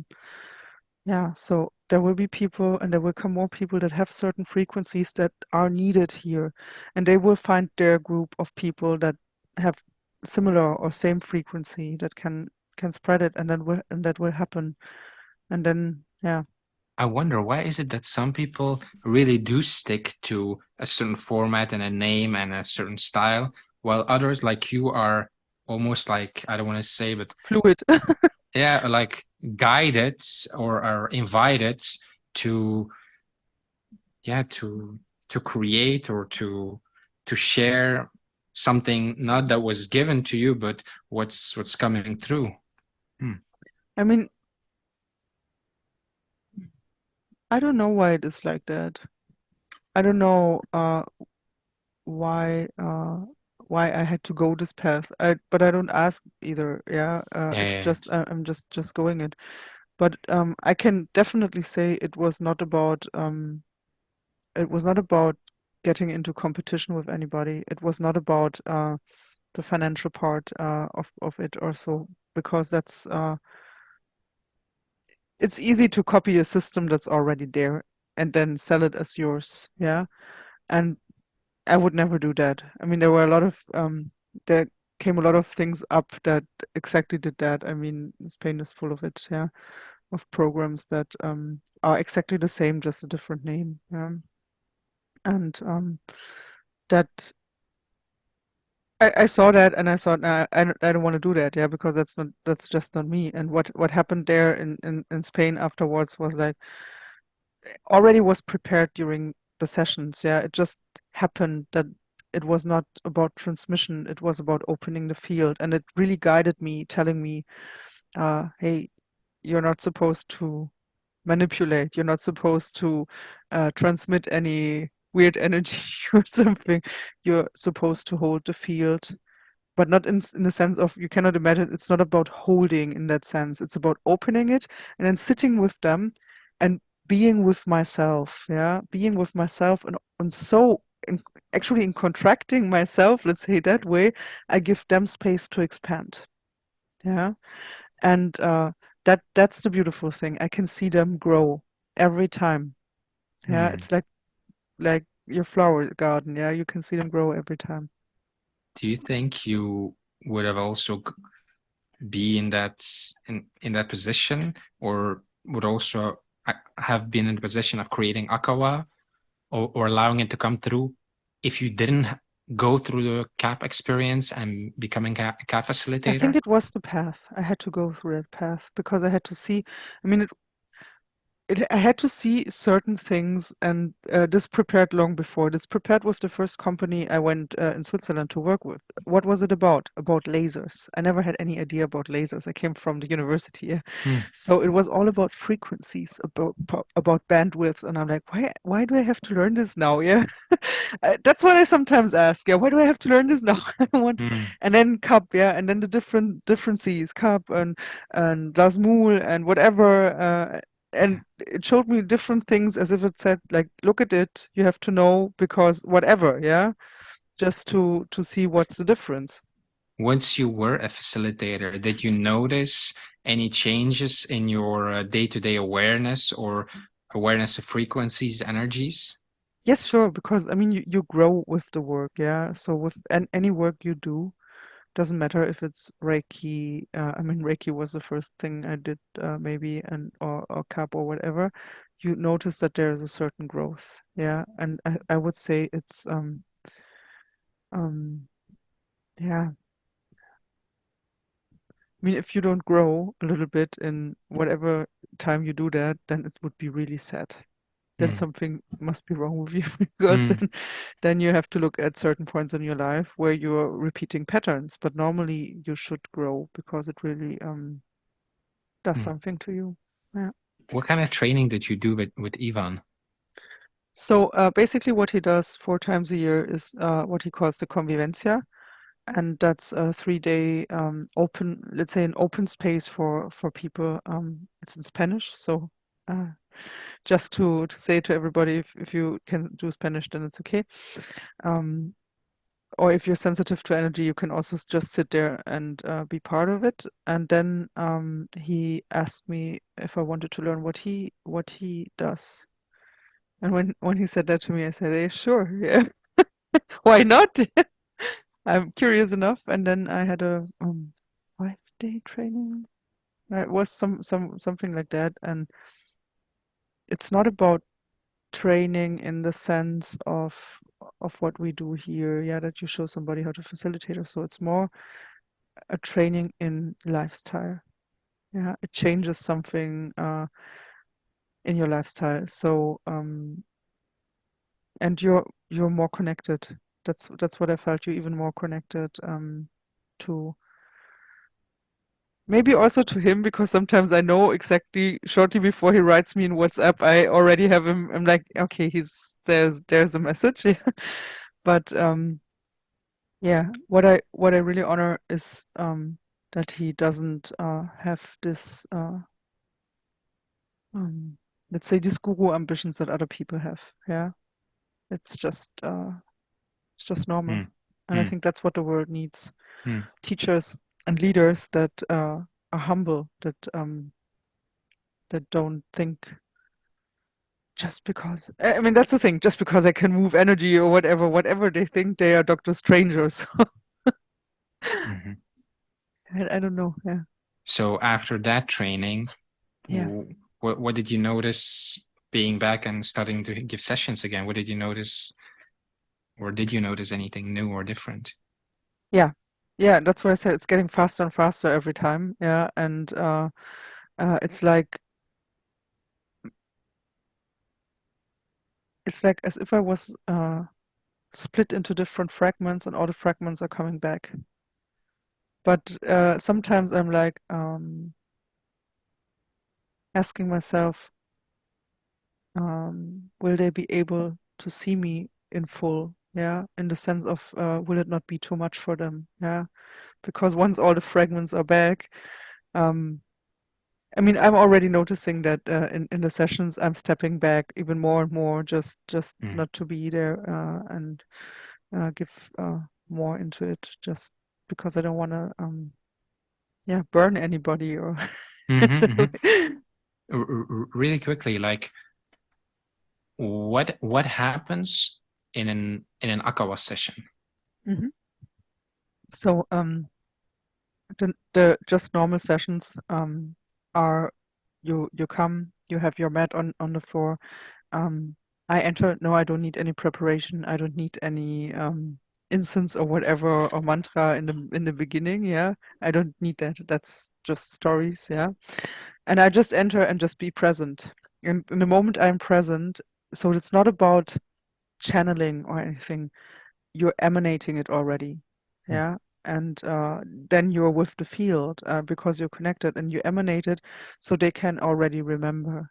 Yeah. And some systems, and you have to be patient with some, they need a little bit more time, and that's normal. It's like this ripening process of a banana. You cannot just force it. Yeah. It has to, needs its time. So the music plays in the background. Um, the people that work with me know that I sometimes even DJ because it's what energy wants from me. So my playlists are Mm. not often there, and I let it guide completely and see what they need in every moment. So every moment, needs to be in a way analyzed new, yeah, because every moment they change, yeah, and the pattern changes, and it's sometimes even for me the differences are so mm, wow that I say mm. it's for the human brain for me it's sometimes it's like crazy that this is happening, yeah. So for people who are lying down, what is happening for them? So different things. They can have emotional releases because they feel sadness coming up or joy or whatever. They can have experience body movements. That's not about so some concepts will tell you it's about blockage release. Some people will tell you it's about trauma release. Um, Maybe it's all of that and nothing. Yeah. But you will notice that the more advanced the system is, it will not go into these movements if not necessary. Yeah. So, for example, but let's first finish with the session. Mm, Other people will not notice physical things. They will just maybe in their body notice the energy moving a little bit. Others will have visions. So we have all these different expressions, and all are okay because all are expressions of the divine. Yeah. But let's go back to when once the system is through all of this, and once you're through your personal things and everything that you worked on, the next stage is you will help in the group field, let's say it that way, yeah, and you will also release for others some things maybe that they cannot release, yeah. So that's why I say you only go into the movement when you want to, because when I release for others, this movement can be really heavy in my body but for them not. Yeah, it's not necessary. They don't need to do it, but I can handle it in that moment, and then I say, okay, I take it. mm, But therefore, your body has to be healthy and having enough strength to let it flow through. Yeah, mm. What is like the purpose of these sessions? yeah. First of all, or actually, the only purpose for me is to make them remember that they are divine. It's not about some will feel better, some will say for relaxation or whatever. But actually, for me, the purpose is, make them remember where home is. Yeah. Mm, So it has its benefits, like other things too. You will be more neutral towards your outer world in the sense that you will be more centered, and then you will notice that you go through emotional things faster afterwards. Yeah. You don't stay too long in this waves that mm, wash away everything. And you will also notice that you are clearer. And I see that sometimes in the people after the sessions when they look at me and I see suddenly this clarity in their eyes, and I'm like, wow, that's amazing. You didn't look like that before, yeah. mm, Some people definitely release also trauma, so it helps also with a lot of anger the last weeks that had to come out, and that's also okay because the anger is out there, so they have to release it also in them, yeah. So it has a lot of different advantages to do it. um but as I say, you can also have a good experience going into the bath tube or something, yeah. You don't need me for that, for the good mm, experience. mm, mm. So you said just by being present, you're already emanating and you're opening the room, right? Mhm. What are you opening the room for? For them. Or Actually, it's just so that they can remember, nothing more. Yeah, it's just like you open the door to the garden. Actually, Mhm. it's nothing more. That's why I like the garden picture. You open the door to your garden, you're there. That's it. So are there certain frequencies that then are present in the room Yes, and yes. okay, what kind of frequencies? I can never say that in the beginning because there's for first of all there's the divine field, yeah. So they get connected to that. You have to imagine like having this umbilical cord to the field, and you do your connection. That's one, and then sometimes we have visit of all sort of frequencies that come in. Like in Vienna, it was extremely strong Mary Magdalene that came because people were seeing it. And in Milano, once I had a lot of angels. Yeah, so there were angel frequencies, and sometimes it's like only they're visitors. They're not doing anything. They're like me. They're just standing in the field and um, observing what's going on. Yeah, Hmm. they are not manipulating anything, and I think that's why it's completely okay for me to have them because there's no form of manipulation. And these frequencies then they they help our, our energetic bodies to unwind or to realign or Yeah, in a sense, they help, but just with their presence. It's not about that they intervene or something, but because they just don't do that.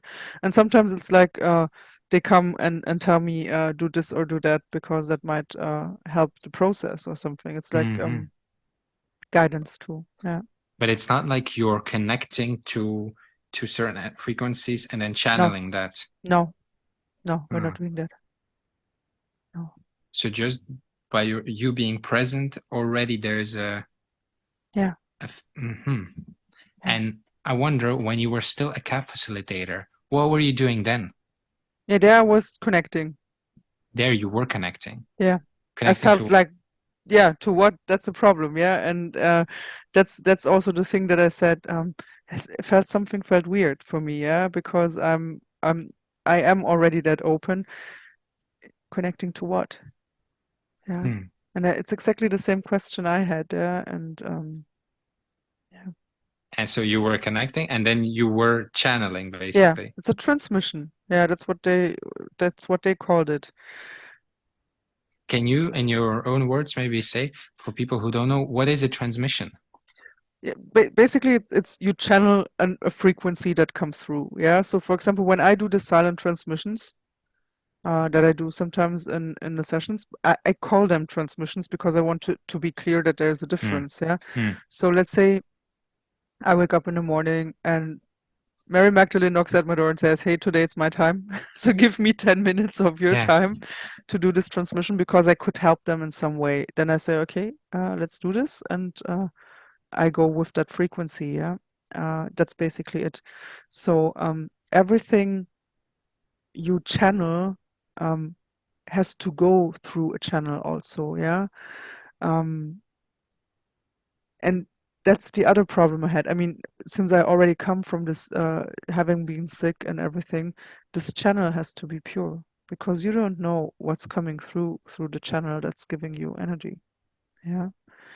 And and I don't mean that they have to be, uh, have to have a perfect, you know what, body or whatever. That's not about it. Yeah, they have to be pure at heart. Hmm.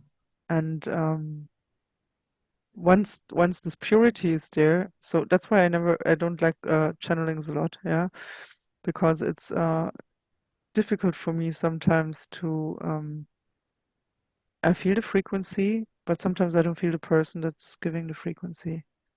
And I Hmm. say, if I don't need that, then actually it's purer if I connect you directly to the field, yeah. So why should I be there, yeah? There's this interesting way the way you phrased it. You said like you connect people to the blueprint of them and source. Yeah, yeah. Can you So you have to imagine, I mean, everything, and when you think not in source or something, but you think in different densities. So before you create something, there's the idea. So before you manifest in your physical body, there's the blueprint, the idea of you, yeah, somewhere.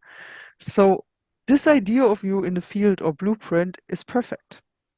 It has no flaws. It is healthy. It doesn't have the ego positions you have here on earth and everything. And actually, you are normally connected to this blueprint and source. Yeah, you are connected to this blueprint and source. Some people just forgot this connection, and it feels like this. It's they don't receive the pulse really of it. Yeah, and there's like this information coming through, and it feels like they are not receiving the pulse, and I don't know why. But okay, doesn't matter. So basically, I remind the body about the blueprint. Yeah. So maybe that's if you want to say I manipulate, yeah, then that's it. Yeah, I remind them of the blueprint, and then they can get all the information they need directly from the blueprint. They don't need me because this blueprint knows everything. Yeah. Hmm.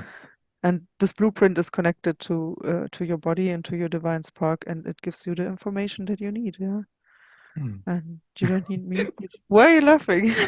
I just thought, like, can you imagine if there's like an Akashic record and you're like, oh, we have Igor here today and uh, Hurted, Hanye or Yeah, whoever is whoever. there. So in the Akashic record, that's blueprint 6654 connects. Yeah, maybe my job is that boring. I don't. No, Yeah, didn't think about that way. Yeah. Yeah. And I mean, even if you have this one density in the field of this blueprint, everything you did on Earth and everything you learned here is also there as a blueprint. Yeah, and that's what we call the Akashic records, or what people call the Akashic records, because they read in this field. Yeah. Hmm. Hmm. What you learned with Ivan, what like did you also learn to channel or open the room, or what was that? No, actually, the funny thing was, I mean, when I met him the first time, I met him because one of my online course, Katarina said, there's a guy in Spain, he has a similar frequency to you. You should see him. Yeah, Hmm. and actually that was it. We I think we come along because it's that, yeah, I feel as if he's a big brother or something, yeah. And that's why I say what he does actually was so familiar to me. He also just opens and is just there. It's just present. He's not pushing into them. He's not manipulating them. He's stepping back and he asks the right questions. And sometimes he can be rude because he's a man. I cannot be rude because I'm a woman. Yeah, so feels like that sometimes. And some people will need that just to wake up or whatever. And what I learned from him is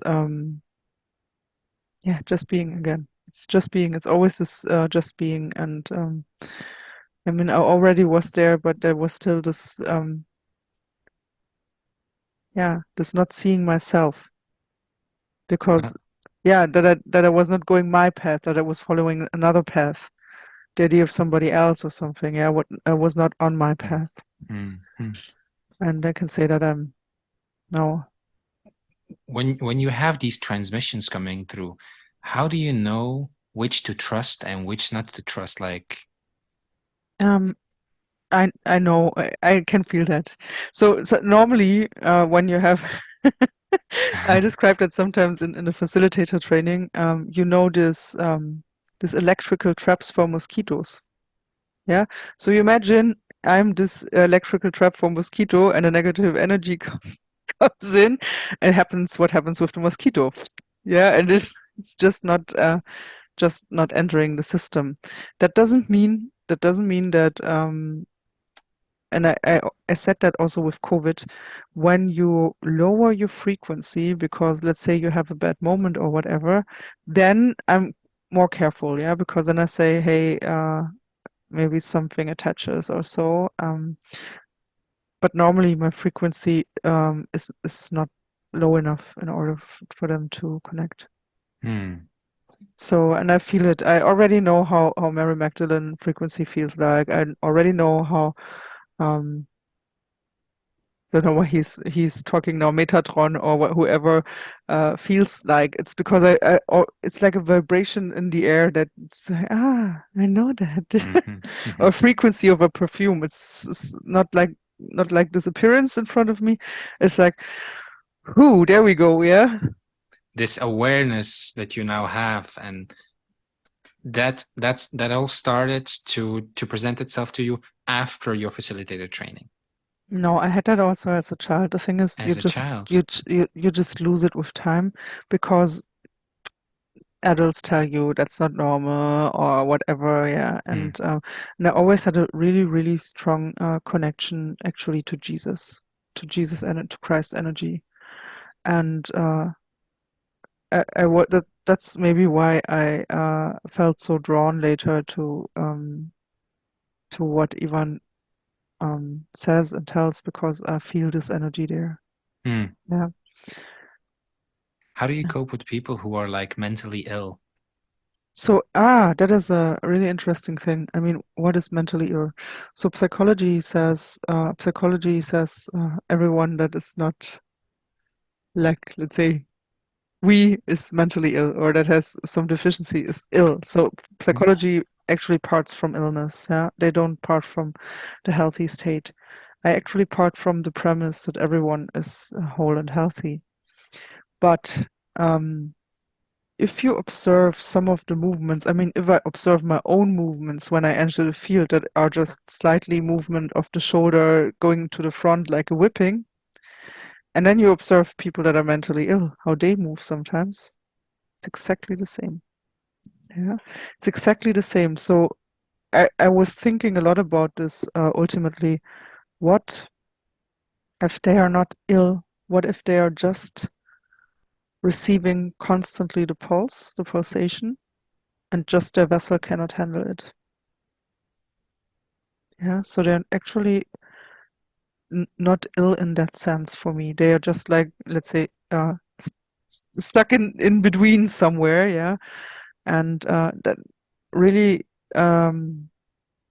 Because I saw somebody in the city, it was some days ago, and he was exactly doing the movement, and I felt so related to that movement, because I just knew, hey, I was so grateful because he was just receiving and downloading pulsations. Yeah, and yeah, maybe we have to take another look at that Mm. one day.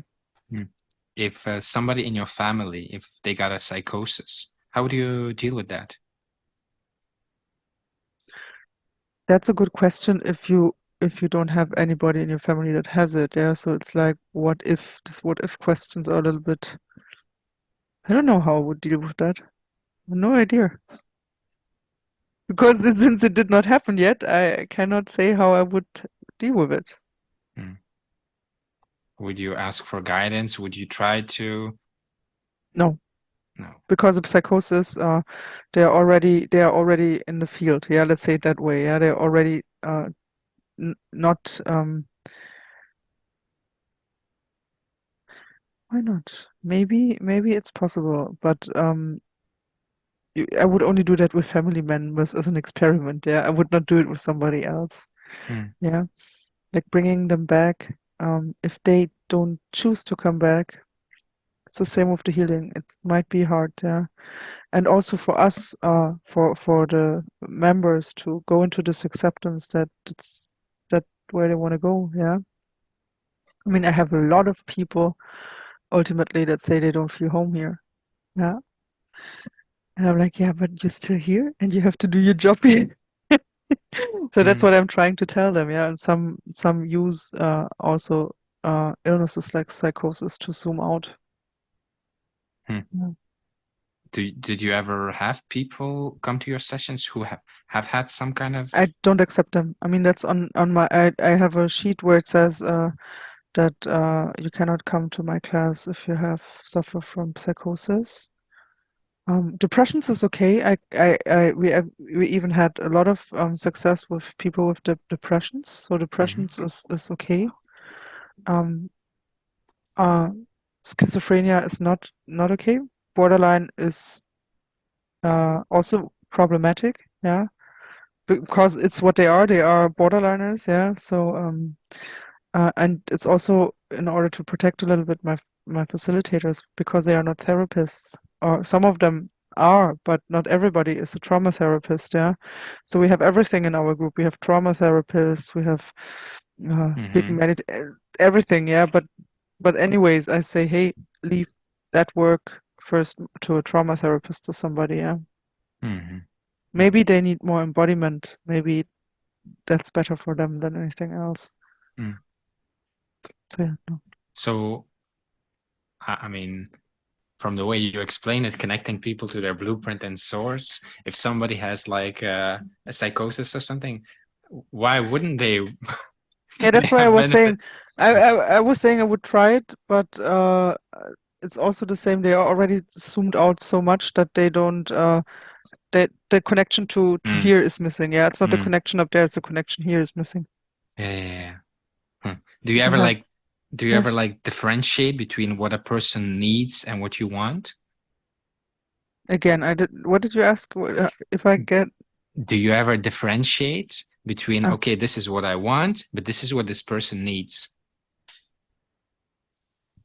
I don't differentiate, but the source does. So they sometimes you don't get what you want Mhm. because it's not what you need, Mm. and that's why sometimes when people get upset, but it's yeah. I mean, even I sometimes say, "Hey, that's actually not what I want." And that's why I say, if you communicate in this impersonal state, if you communicate with source, and if you notice you're getting sensitive to it, be absolutely clear of what you ask or what you say, yeah? Because um, we tend to have misunderstandings. So it's just because, but it's sometimes like a child, yeah? It's just yeah, you can also understand it that way, yeah? And then when you Yeah. rethink what you said, you're like, damn it, could have been more precise in that. Mm, mm. I wonder, because of all this inner work and all these processes you've been through, how have your personal relationships changed, or the quality in which they are experienced or lived out? Yeah, they are more open and more loving for sure. And yeah, you meet people that also have really high frequencies, yeah, and that's really beautiful. And uh, but even there, you cannot hold on to things because they might not be in the same process as you are, yeah. So it's also completely acceptable.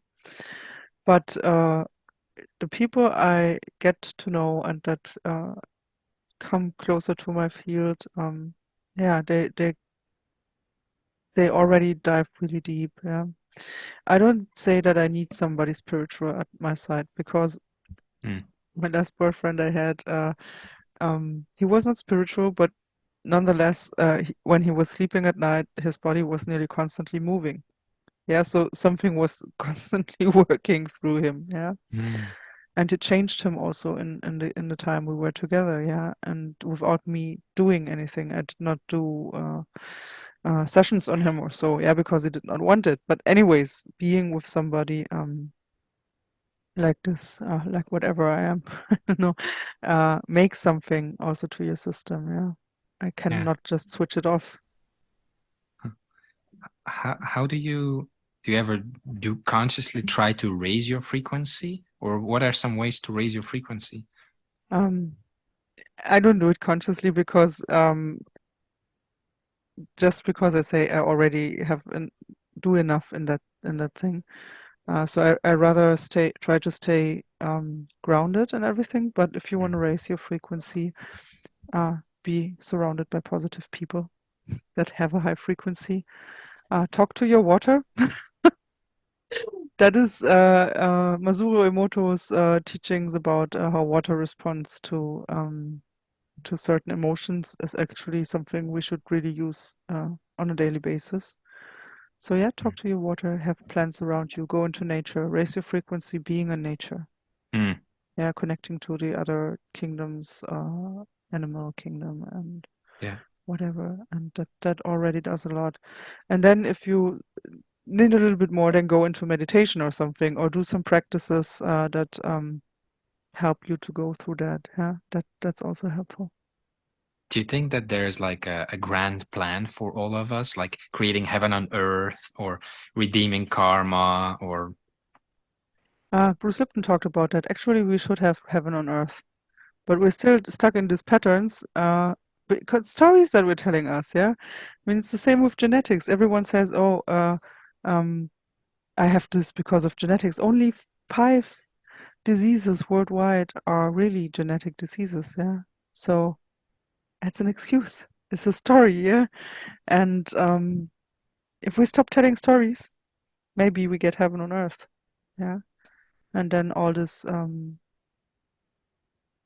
this ego stops to, yeah. I mean, this morning when I read in the newspaper that Bolsonaro was not longer president of Brazil, I was really happy because I felt like, like the rainforest was like breathing for the first time in a long time, and I'm like, yes, I hope it stays that way. And yeah. Mm. Have you ever met angelic beings on Earth, like human beings who are embodying angelic? Mhm. How was that? Or They have a special frequency. So they come in human form because I mean, if you know this the books from Dolores Cannon about the three waves of volunteers, yeah, they are also here. Yeah. So basically for the people that don't know that book, they talk about different waves of volunteers that come to help Earth. And I see it in children, I see it in adults that have this, some have angelic parts, some have starseed parts, but they just don't remember because that's the problem. Even when they come to Earth, they just don't remember, yeah? And stupid mechanism, but it's the way it is, yeah. We cannot change that. So that's why I say my job is just to make them remember. And yeah, mm, sometimes I see them open their wings. Like that's really a touching moment when you just see that happening. Yeah. mm. So are you embodying some angelic qualities or Some people, you can ask some people that will tell you. Hmm, I keep it for me for the moment. hmm. Like, can you say, I'm an angel, basically? Yeah, the problem is, what will happen if you really say that? Yeah. Hmm, I mean, I have people that said it to me because they channel these energies and they said they see that in me, mhm, but I'm not the one that will stand in front and say, "Hey, you have to follow me because I'm an angelic being." No, that's not what I'm doing. Yeah, you yeah. have, and as I said, these fragmented parts that are coming are so different. Yeah, so let's first see what assembles, Mhm, and mhm, then we talk about when people can when people can see it by themselves, they don't need me to tell them, "Hey, look at him or whatever, look at her, she's an angelic being." mhm. You just feel the frequency and then you know. Do you ever feel like you're when you have video games, you have like playable characters and NPCs, Mhm. non-playable characters. Do you ever feel like you just you're an NPC because you don't have your personal thing anymore? You're just of service to other players on their journey. That's a good question. I like to play a lot Nintendo when I was younger. Um, Actually, I never saw it like that. Um, we'll have to think about this concept if I see myself in that position. The only thing I already saw, I always saw was like, okay, next level, end boss, next level. Yeah, Mm, but hmm, mm, no, I don't feel like that.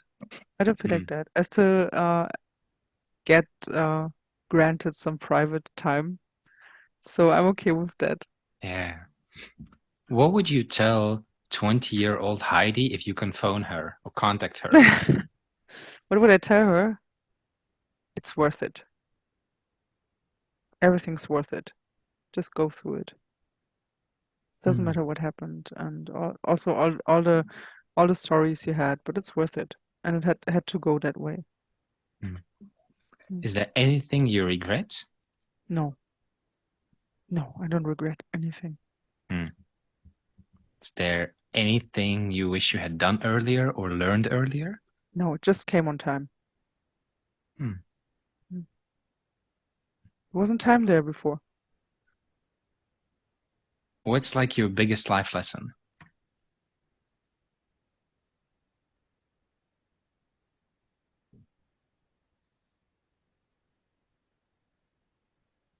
that we are just or that this life, let's say it that way, is just a part of a bigger puzzle. Yeah. And and then you start not taking yourself too serious. Mm. Mm. Who or what inspires you? So what definitely inspires me is a source sometimes, even if they sometimes wake me up early in the morning and just to give me information. But who inspires me? Um, that's a good question. So I'm not going to enter in any there are a lot of people that are inspiring, yeah. So starting from people that leave the countries because they have to, or starting with people that work for their children or whatever. There's so many inspiring people out there, yeah. And it's the normal people, the random people that are inspiring, and not the ones that think they are everything, yeah, because Mm. they are not. Mm. Yeah. Um, in life, you have like certain phases you go through. Hmm. What phase in your life are you in right now, do you think? Um,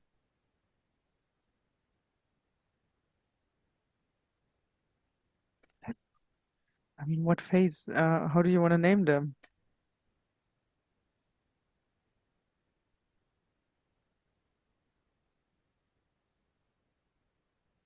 You mean if I'm adult enough to do this work? No, no, no, not that way. More about like, you had phases where you were going through healing or going through integrating into society and your job, and then going through your healing process, all these like phases, and now you found your purpose and That's it. embodying. Embodying the purpose. Yeah. Hmm. I don't know. I cannot give it a label or a name. Can change tomorrow, yeah, and we're talking here. What's like most important to you right now?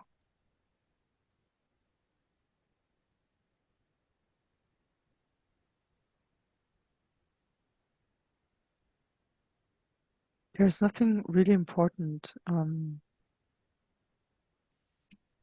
It's, everything's okay the way it comes. So there's nothing that I would say it's really important for me at the moment. Yeah. Um, sure, you wish good for other people or something, but there's nothing really important. Hmm. Do you have like an impulse or an intuition? What happens after we die? Oh, we go back home. Yeah, and then we float again in this ocean of consciousness. And I had this nightmare last week, and I was looking at the light, and everybody else was looking in the other direction. I'm like, guys, why don't you look into the light? Yeah, and I'm like, great, great. And then we were reborn again. No, I'm just kidding. Hmm. Because I was looking into the light. No, I'm just kidding. That's not it. But um, yeah, I think going back into neutrality. So however neutrality will look like, that's what we don't remember. And I mean, this is also a protective mechanism from mind. We will see that and it will be okay. Yeah. If you were to die right now, what would be your most treasured experience in your life? Mm. Having met the man of my life. Yeah. Mm. Yeah. I think yes, I would treasure that the most. Yeah, Why? somebody because it was that was also like a homecoming because it was the same frequency. Yeah. And when and as Bruce Lipton says, you create a bigger ripple effect, yeah, and then you create what's alchemy, and that's the portal, yeah. And so I say, Mm. hey, that's an important thing that I say. I wish that for everybody, yeah, because I think that would be perfect, yeah. When you have the experience of normal relationships and then having met the person of your life when you're on the same frequencies, what's that like?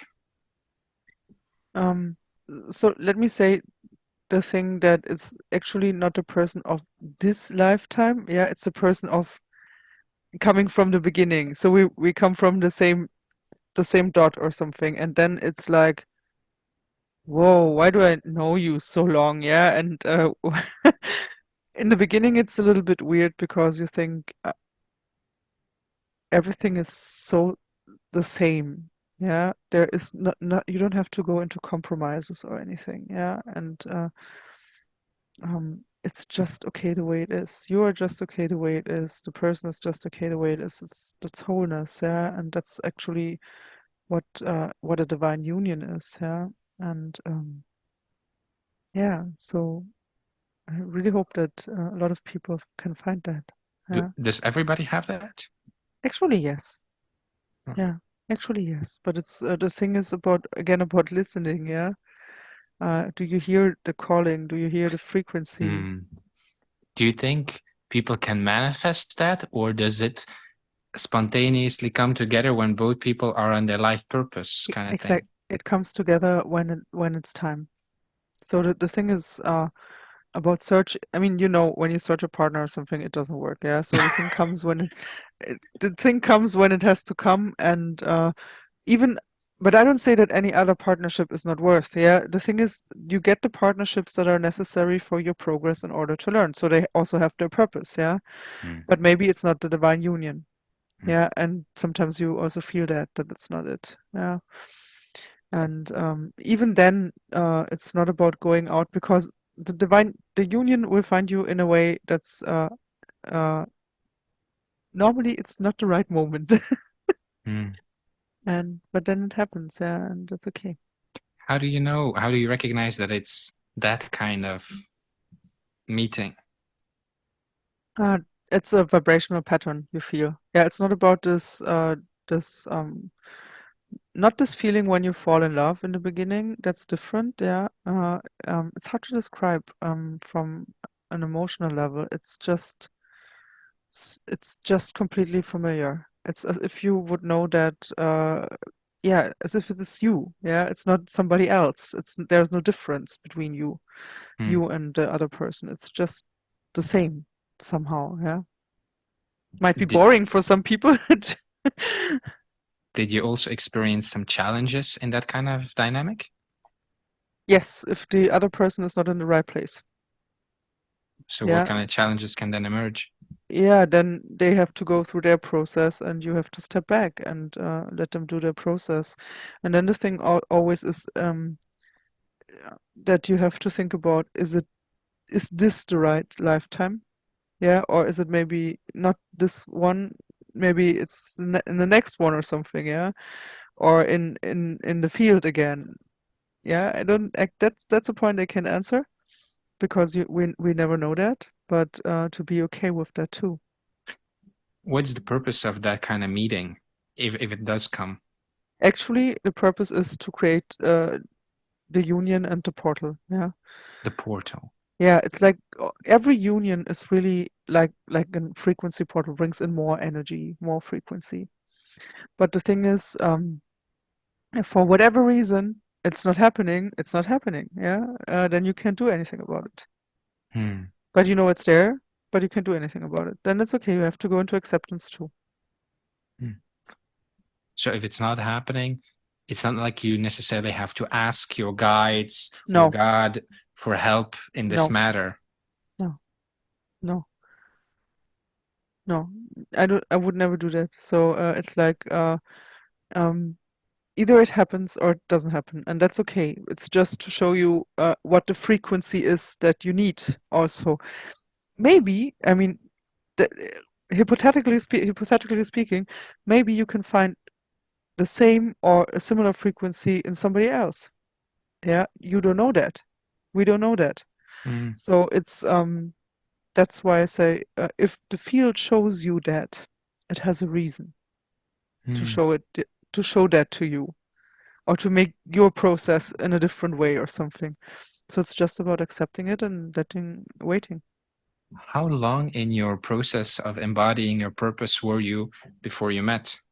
No, took a long time. Took a long So, time. so when was it? It's not long ago. Not long ago. No. Oh, recently then. Yeah, yeah.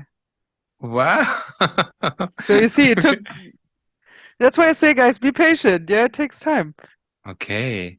And you've been on the life purpose journey for how long now? With the Not so long, capacitator? not so long. 2 years, two and a Two half years. years. I mean, Wow. everything came really quick in my case because I think I already had the base. Yeah. So that's why it happened really fast. It's- It happened crazily fast. I mean, that's why it's accelerated because Hmm. everything is coming in this extremely fast pace. And I'm like, wow, how much can you handle of that? Yeah. Hmm. Hmm. Sometimes there are like, I don't know, maybe this is like an assumption or a judgment or a projection of me, but like with some facilitators, you might get a sense of like, oh, okay, these like very normal people who just do this kind of energy thing and it, Mhm. it just happens, but they don't really have that, um, they're not really inclined to that being conscious, awareness, like all that kind of thing. They're more like, oh, I just that's like all woo woo. I just want to be practical and we just do the thing and we just go on. But with other people, it's like they're more inclined towards consciousness, awareness, meditation, that lifestyle. Yeah. Both are equally, Both are doesn't okay. matter. It Yeah. doesn't matter. That's why I say, even it doesn't matter if transmission or whatever you say or the signal symbols that come through or whatever, the field does not care about that. So it doesn't also care about, that's why there exist people that even have a really high ego and still can uh transmit energy or whatever. Uh, but as I say, actually it uses them. Yeah, it uses them just to come down, and it's okay. It's okay. So I say, yeah, if you want to use them, use them. What is God? It's everything. So it's the field, it's us, it's everything. Yeah. So and still, it's something. Yeah, maybe it's just somebody that's holding the field. Hmm. Yeah. And I feel that it's not something that's stepping in or so. It's just presence. Yeah, it's just being. It's just this pulse. And I think in the description of this pulsation that comes in, that or the frequency. Yeah, it's for me the best description. The pulsation, and sometimes it changes things so fast. Like whatever. I have the decision to be somewhere and suddenly it says no, you stay 2 days longer there or whatever, yeah, and then I have to switch all my plans, and yeah, I just follow that impulse now. Yeah. Hmm. Is there something that you're still struggling with learning? I'm not learning anymore. No, I'm not. No, the thing is, I mean, life is a learning process, and I taught so many years in university and in schools that I can say you never stop learning. Yeah, and if you stop learning, then I'm really sorry, but then life is basically over. Yeah, because your process is like over. So if you don't constantly learn, and I don't mean that you constantly have to read books or whatever, but everything you can learn from people, you can learn from whatever. You're here for this expansion process. Yeah, so use Hmm. it, do it. Yeah, and you can learn from everybody. I can learn from you, whatever you work you do. I can learn from whoever, and yeah, and every program has its place to be here on this planet. Yeah, there is not one better or worse than anything. They are all okay. Is there something you're still learning now? Yeah, sure, I'm learning constantly. So I think my greatest teacher at the moment is are the people that come into my class, because they are, I mean, they are connecting to the field. Yeah, and so I get this information also from them. And then whatever interests me, yeah, I try to read it or listen to it. And at the moment, it's a little bit hard because I notice that after all these weekends, my body needs just more sleep. It wants to sleep more. And then I listen to a podcast and I fall asleep because it's just not because it's boring. It's just because my body says, "Hey, Hmm. enough. I want more information." Hmm. And then I just surrender. Can you say something about shadow work? Shadow work is something we constantly do, actually, yeah, or we should constantly do. But even here, people are avoiding it a lot, yeah. Why? Because we don't want to, but it still will constantly pop up in your life and bother you and keep you stuck into patterns that are not helpful for your life. So let me give an example. For example, so when my how do I say that? When you're pushed back by an adult in childhood, then you will lack appreciation or this problem that you want appreciation from somebody basically all your life. So that's also a topic in shadow work, yeah, like going constantly back into that and helping it evolve. Um, it will come out. Yeah, this patterns dissolve with the work, but it needs time. I mean, normally people carry this pattern around, I don't know how long, yeah, and are not aware of it even that it is a pattern from childhood. But in this first 7 years and all this unfiltered information you got into your brain, that's still there, yeah. And we the first 3 years where we are actually unconscious, we don't know what was said to us. We don't know what we learned and things like that. And Mm, so suddenly as I had it in some sessions that suddenly I um images popping up of being in the room and what I was hearing outside or something, yeah. So that was for me the sign that things were clearing up because it was moving, yeah. But it's not about going there and making a fuss out of it. It's just letting it move through your system, yeah. mm. Mm. So would you say then that in Akawa, it's like a holistic approach where the whole of you is allowed to integrate, Yeah, because the whole of you is there and the whole of you is here, and it's just aligning and integrating, yeah. and that blueprint that is there and then aligning, it might not necessarily be what you want. Yeah. But what you need. I mean, your mind made up some stories, how you want to look like, what you want to have, the car you want to drive, the horse you want to have. But maybe, let's say the Mercedes is not your car, but it is the Volkswagen or something. Yeah, you don't know that, yeah, because whatever, the Volkswagen is safer for you than the Mercedes. Whatever Yeah, happens there, yeah. yeah. And but I know what you mean. Yeah, sometimes it's not what you want. Sorry, Igor, I have to disappoint Mm. you. Do you still have time, or are you? How long do you want to talk? Oh, it's. I think we're almost done. We're Okay, cool. almost 3 hours, right? Yeah, crazy. Really crazy. Yeah, no, Mm. I need some rest before I Yeah, have a talk at 8, but if you have one or two more questions, yeah, I can yeah, move that. yeah. So, yeah, I have two more questions. Yeah, Mhm. this also maybe for myself. Can you maybe very uh, simply explain for people who have never gone to even his sessions what happens there?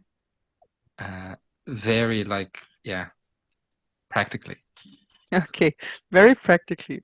So it's basically you arrive on Friday afternoon, and he talks and talks and talks and talks till the evening. So it's a lot of talking about the theory and about la practica and what he teaches. So he tries to give the people that come there for the first time an overview.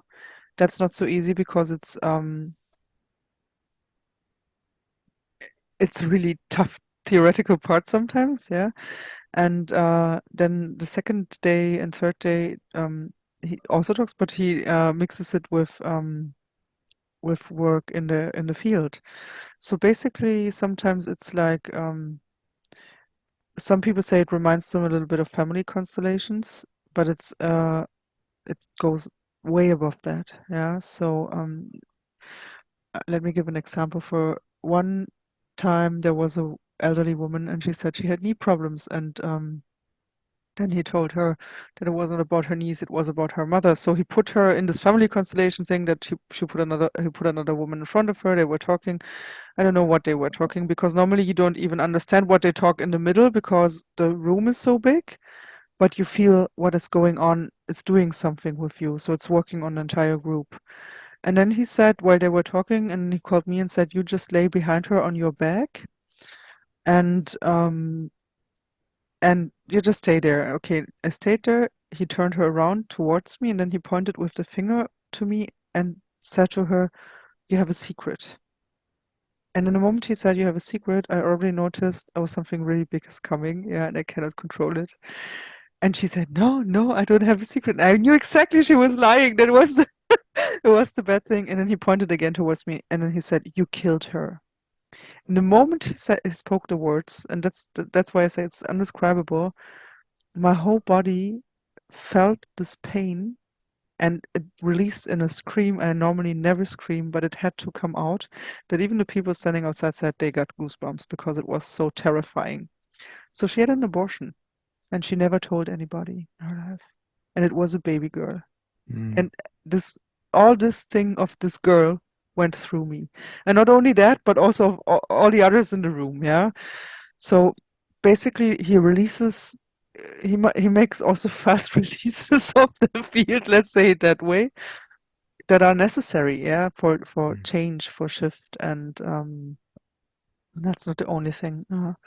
But lying to him is not an option because actually he sees toward through that, yeah. So yeah, it's There's there's intense. It's intense. there's this video where you see him hugging people and they all fall Yeah, down, yeah. and you were on that video. What I'm on happens? that video. I Yeah, didn't see it yet. he also Everybody told. hugs you and you fall down.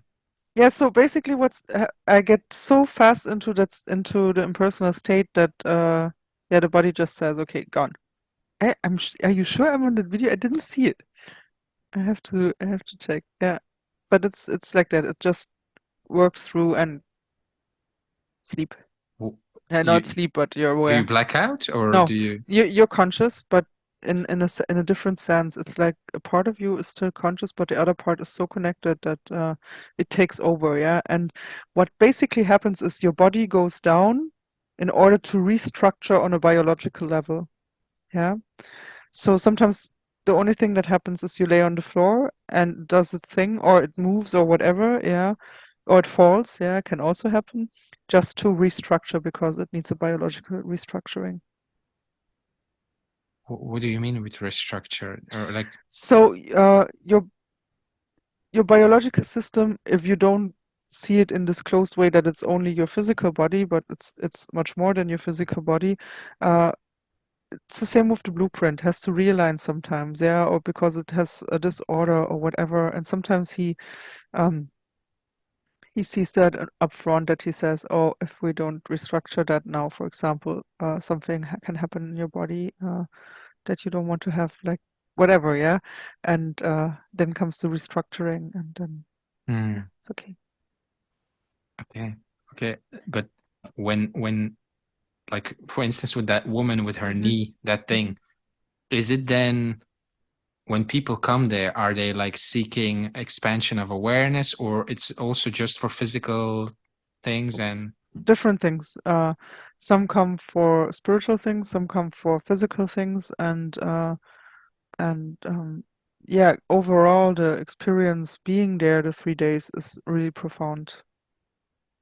Hmm. Um, When you say the impersonal state, is that like non-dual state? yeah, that's the same Ah, actually, okay, okay, but it's the state where you're not the person. Yeah, the yeah, impersonal. okay, okay. Last question. Yeah. Can you close your eyes? Okay. Okay, and I just want you to breathe into your heart, and I want you to gently sink into your heart with your awareness, sink deeper and deeper and deeper into your heart. And when you are as deep as you can be in your heart, can you, from your heart, from this heart space, tell me what you want or need to say to me? It's not what you want to hear.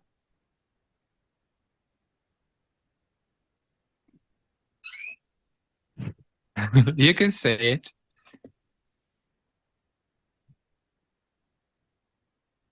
You're not in the right place. I'm not in the right place. Mm. Wow. Do you know it once in what sense? It's just what came through. You just said what comes through, and I said that came through. Hmm. You will know in what sense once it's there. Hmm. That's what comes with me. It only comes like this or go there, and I don't know like what do you want from me, yeah. But then it makes sense later.